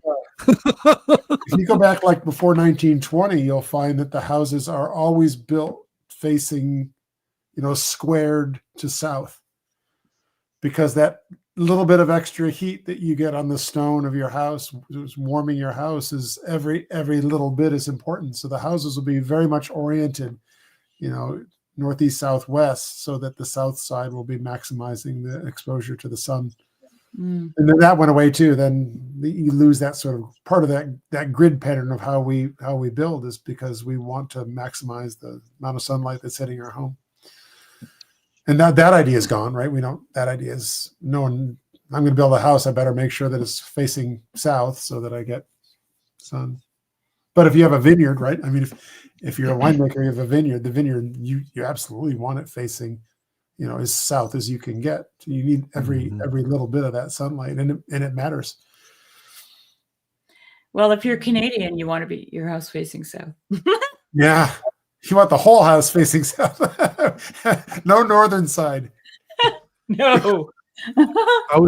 My daughter was exploring the idea of being an architect for a while, and I shared with her this one home I saw that was so beautiful, because they had this walkway between the living area and the main, like the main bedroom was along, like they had big windows along one. It was like a hallway, and there was big windows on one side of it, and they had a stone floor in the hallway, but the roof was such, and it was on the south side of the house, but the roof was such that in the winter time, when the sun was low, the sun would just come, the sun would come in through the window and heat up the stones, the stone walkway, to help heat that area of the house. And in the summertime, when the sun was high, the roof was such that the edge of the shadow never came into the stones. It stayed outside. And, like such fine attention to that detail that, I was like, that's an architect. That's what an architect is. And my daughter was like, neat. I think I'm going to be a jet mechanic.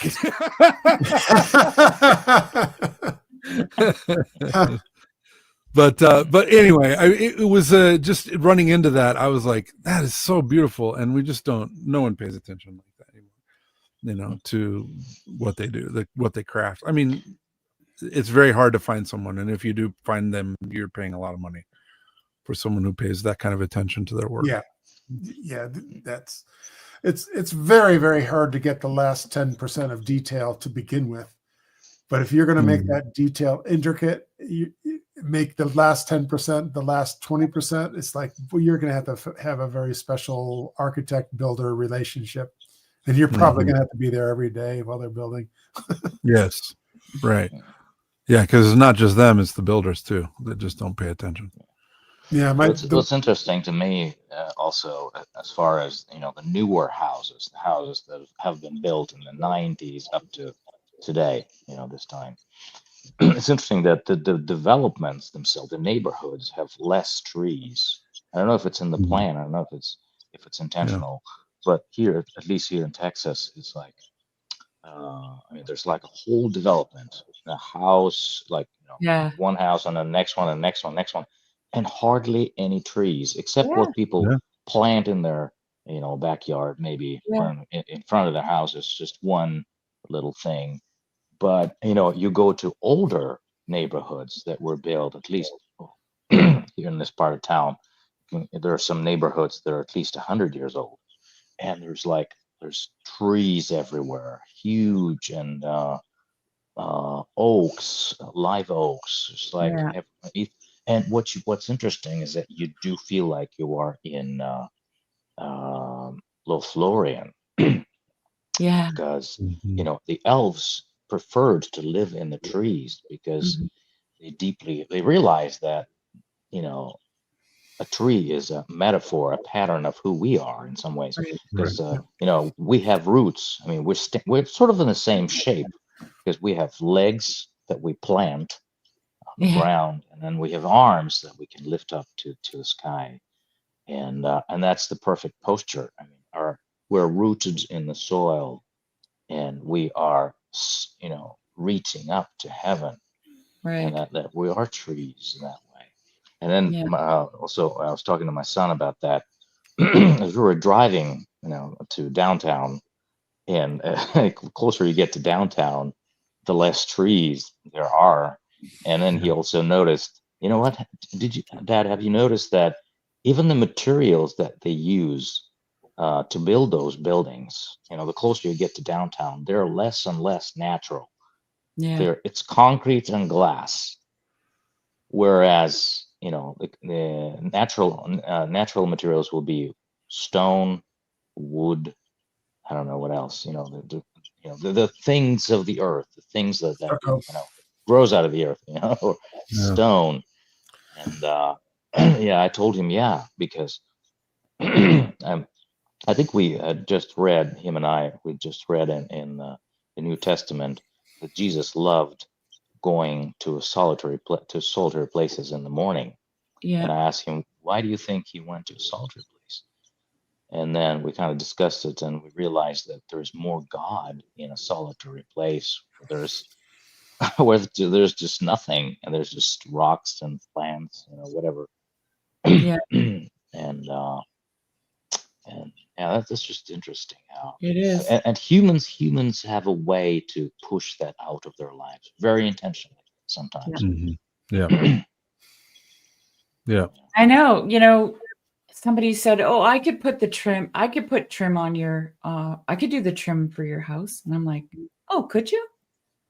Yeah. I said, "You know how to make trim?" I don't make it. I just buy it at the hardware store. I'm like, "No, that's not how we do trim." Like, I don't know if you Yeah. can see the trim around my windows there, but Right. like my husband made them all out of wood. Yeah. You know? But everybody just wants the plastic. It's not even trim. Like it's just it's a facade. Oh, plastic. And By the way, I have a question. Did you guys in the 80s, 70s, did you guys have wooden like window panes that would Yes. really allow the glass, the windows to frost up in very peculiar patterns of frost? Because Yes.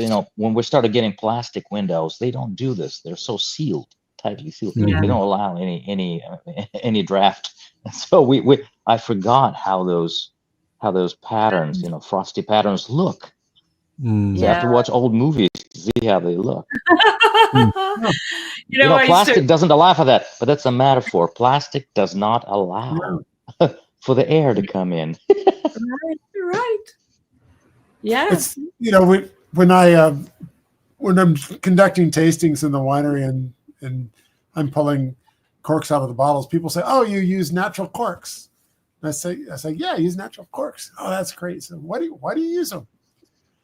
And I go, "Because I like the sound."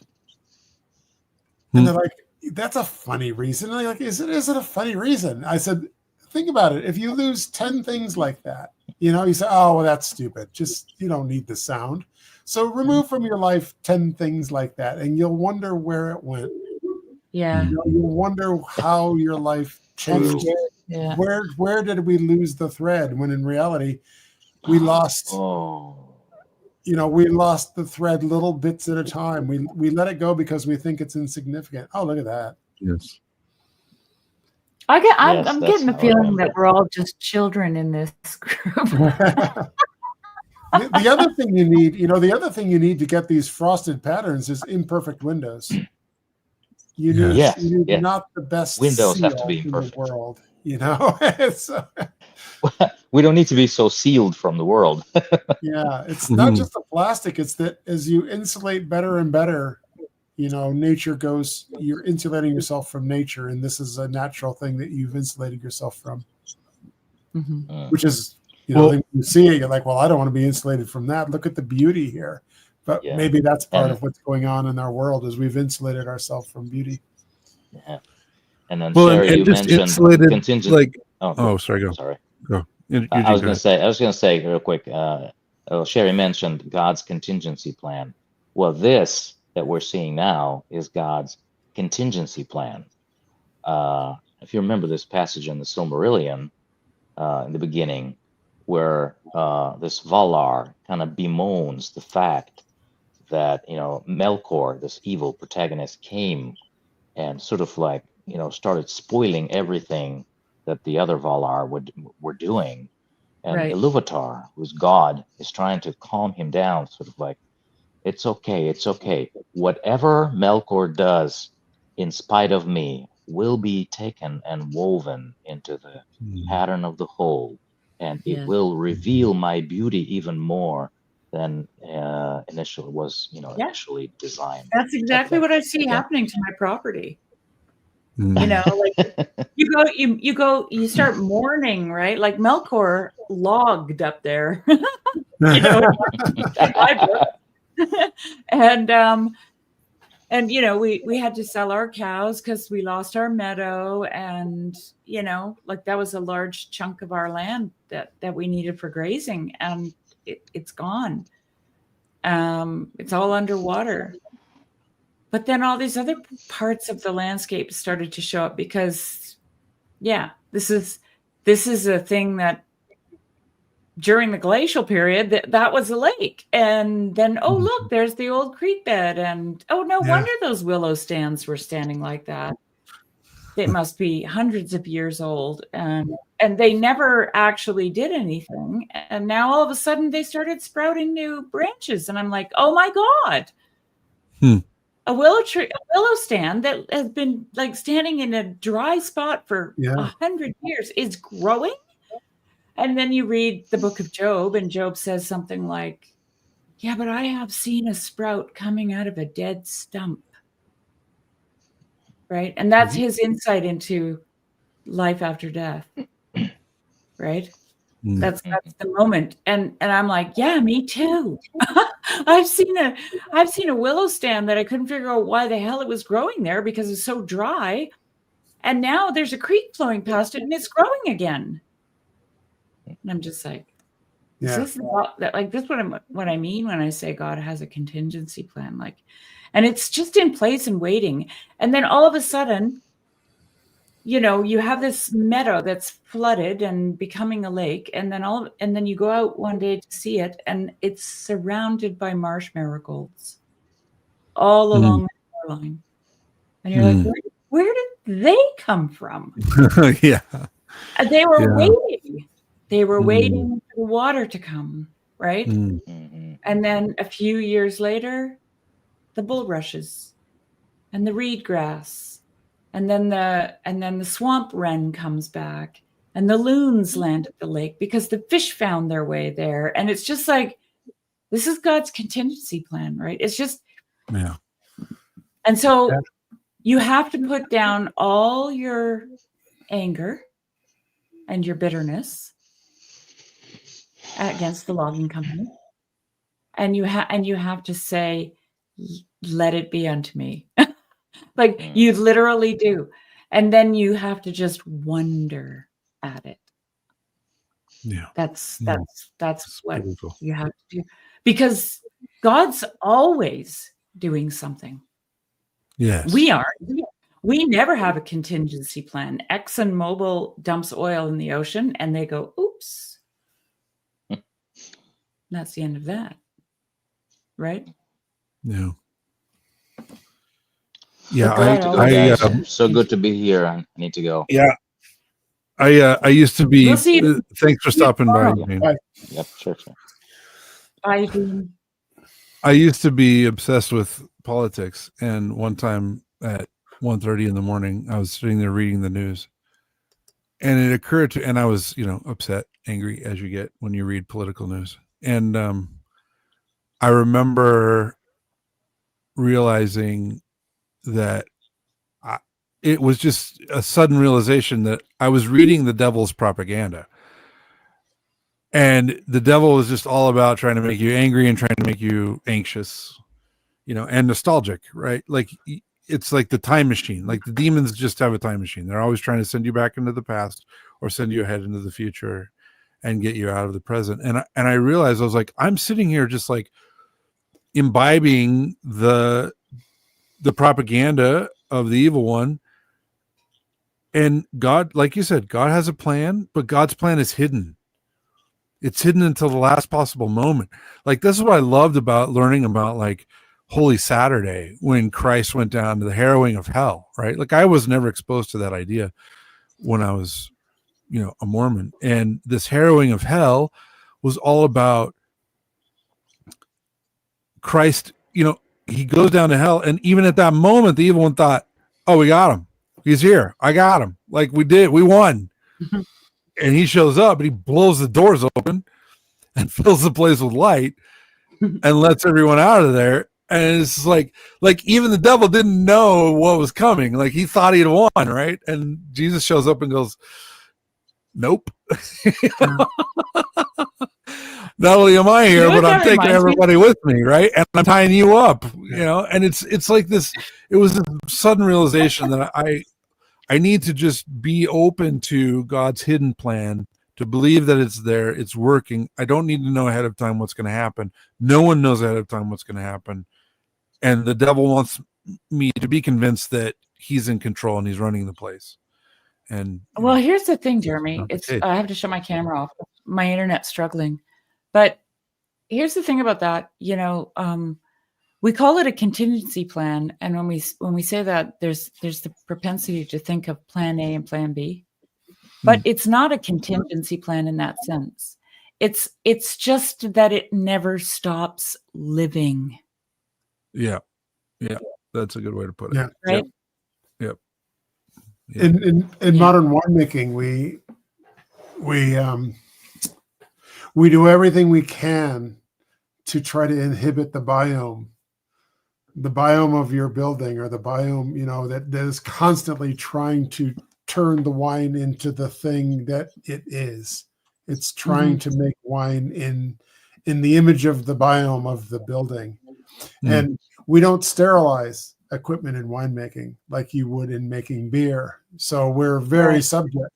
So what we tend to do is we try to overwhelm that biome with a biome that we've created, with a strain of yeast or a chemistry that will inhibit the natural overwhelming biome more than the sort of biome that you're putting in to create. You're trying to create the wine in your image, and you're trying to do everything you can to not have the wine be created in the image of the biome of the building. And when I started getting interested in winemaking, I that's exactly what I didn't want to do. And I have a degree in winemaking that I got to learn what not to do. And I don't know of any other winemaker right now in the United States. Occasionally they pop up that doesn't inhibit the natural biome, but I don't. My winemaking is very different, and I let the biome's image of the natural become the wine, and it's so much easier. But of course, then your wine has a characteristic that in the past wine all had, because nobody knew or nor was interested in inhibiting the natural progress. It's just That reminds me of I used to make levain bread. I don't eat bread anymore, so I don't make it. But where you just catch the wild yeast, and sourdough, and you start your own sourdough. And when I first started doing it, I was doing it with processed flour, and then I moved to like stone ground organic, flour. And like you're saying, Stephen, you get to see the actual personality of this living organism, right? Yeah. Develop, and you come into a relationship and an understanding with it. And so it's like, because I raise livestock, it reminds me of looking after my animals. Like it's an animal, and you look after it. And I also make kombucha. Yep. And so it has a similar, I have a similar relationship to that, right? Where I got to look after my scobies, My wife uses holy water in our sourdough. Oh, nice. Yeah, it's Nice. amazing. Yeah. That's Adds a little bit of love. Yeah, there you go. Yeah, she uses. I do that when I'm cooking. Like if I'm cooking something silly, I don't. But like if I'm making a meal for the family, I add a little holy water in there too. Nice. It's nice. Yeah. So. Yeah, and wine is a really interesting thing because if you allow nature to take its course and you take advantage of everything that's available to you in the natural world, in the natural way, it's going to take you much longer to make wine, but the wine will be of the nature of the thing that you are the nature of. And when you taste the wine, it's that feeling like they were talking before, that feeling of, oh, this is home, or like it's that feeling of, oh, this isn't an artifact, this is part of me. This is part of me. Like I take 8 to 10 years to make white wines, and I take 10 to 15 to make red wine. Wow. Imagine that. Imagine go to a bank, say, I want to do what Steve does. It's going to take me 12 years to make wine. But if you can somehow figure out how to do it, if you can get there, it's quite a thing. I tell, my priest, he tastes my wine. He said, well, I don't know if this is right or wrong. I said, you're just used to sort of Protestant wine made in your own image, and this is Orthodox. I've been Orthodox all my life, Father. Yes, I was thinking that. I'm not making wine in your image. I'm making it in the image of God, and so. It's also reminds me of this tattoo I have, which that's upside down version of it. But it's from Taoism. It's Wu Wei, and it means, well, it literally means action, non-action. So it's doing something without forcing it, right? So it's just what you're talking about. Yeah. It's working with nature instead of against it, right? Yeah. It's like embedding yourself. It's like when you have someone who's who's very ill and they can't move, and it's like their clothes, it's like their cloth gets, like your skin kind of grows into it, and your cloth grows into the skin, and the skin grows into the cloth, or it's like that, where it's like you move into it, you live into it, and it's like that with your wine you're talking about, where you're working with it, you're just working with nature instead of trying to control everything and make it consistent. Like that's what franchises are all about, right? So if I go get a Big Mac here, it's the same as getting a Big Mac in Seattle or in Paris. But you're doing just the opposite. Like every bottle of wine tastes different. That's beautiful. It'll never be reproduced. Yeah, and when you come into relationship with nature like that, whatever it is, whatever living organism that God has made, and you come into relationship with it, you quickly find out that you are the student and it is the teacher. Oh, yes. Yeah. Right? Yeah, and how lovely is that? It's amazing. Nice is it to be you able start to out with a lot of hubris, and then you're like, isn't it great to be a student? I mean, isn't that like the best thing? It is. Well, I think it is. It is. So because learning is novelty, right? And we love novelty. Yeah. This also ties into why the wine is part of the Eucharist, right? Like, look how long you had to work to make your first bottle of wine. Like you said, 10 to 15 years. That's the sign of human stability, like civilizational stability. You have to live in one place for a long time to be able to make a bottle of wine, right? And if you tie that symbolism in, it's a symbol of us as humans working together for and living together for that period of time, long enough for you to be able to work with nature, where the juice is transformed into wine, and then you're offering that back up. Like God's yeast is coming in and rising the whole loaf, and then you're offering that bread and wine. The yeast is what ties those together, and you're working with that, the sourdough and the wine, and offering it back up to Christ, and then he makes it his flesh and blood, and then you eat it, and he becomes part of you, and you become part of him. I mean, it's so beautiful. There's such deep and rich imagery, that is at the center of our worship. Yeah. Both the wine and the bread. It's like, it was funny when I first went to church. I said, I'm a winemaker. I was introducing myself to the priest, and let me show you the incense, and and later on he was like, oh, and you could probably make wine for us. You should make wine for us. You're going to be Orthodox. You could make the wine.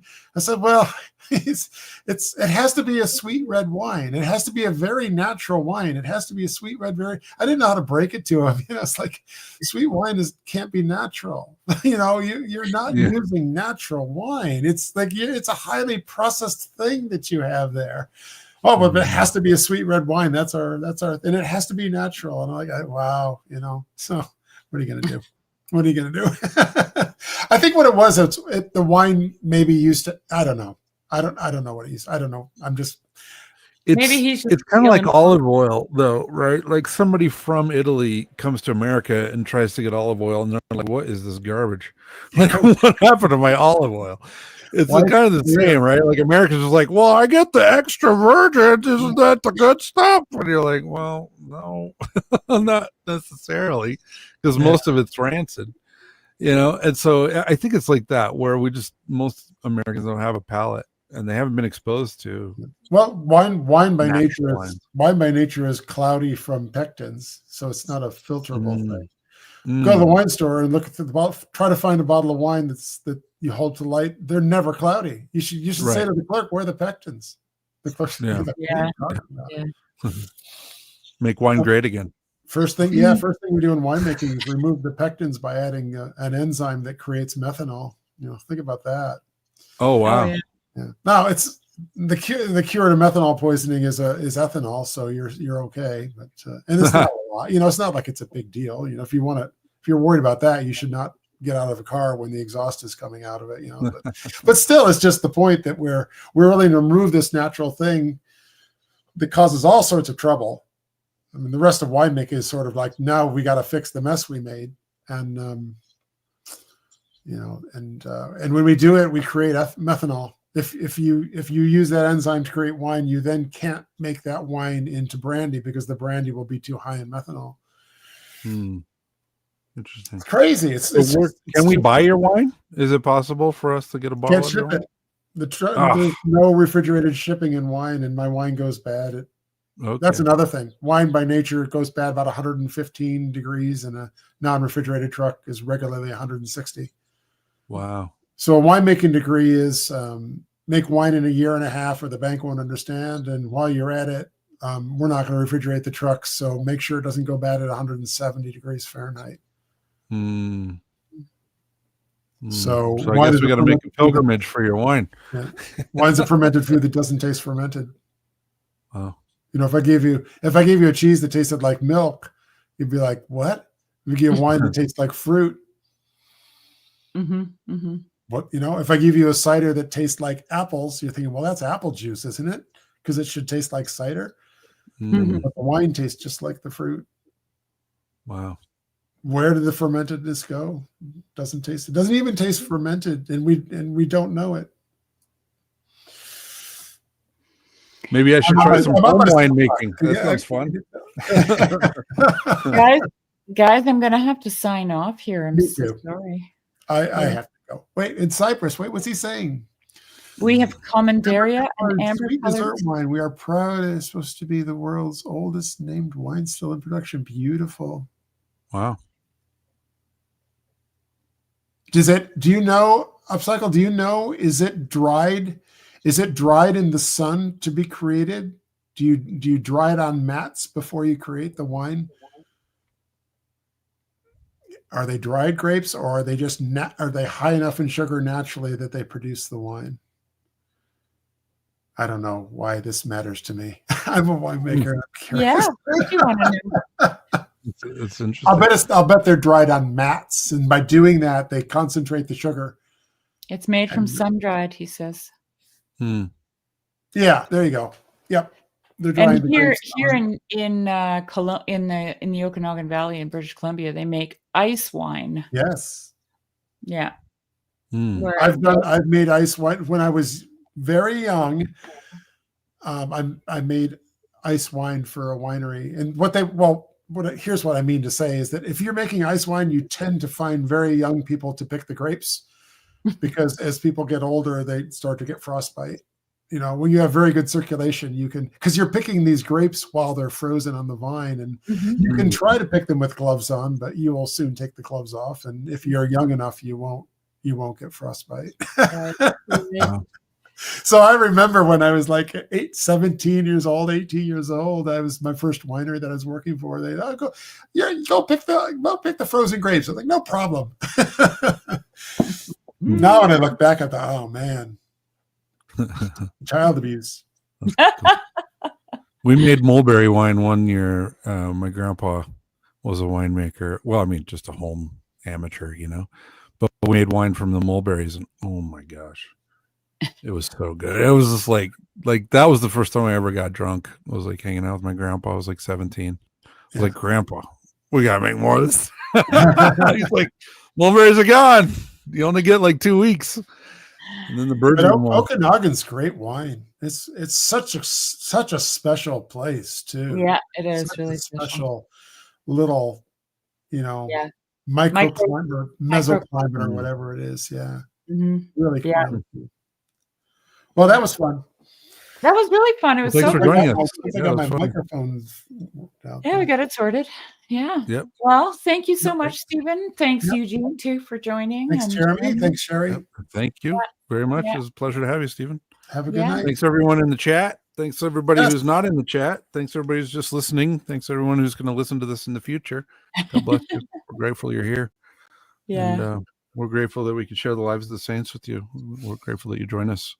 This has been the highlight of my spiritual life ever since we started it.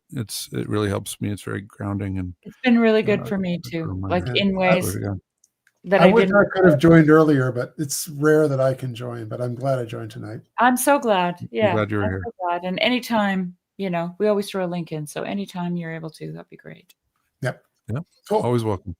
Okay. Good night, everybody. And thank you Good so night. much. Good Bye-bye. night. God bless.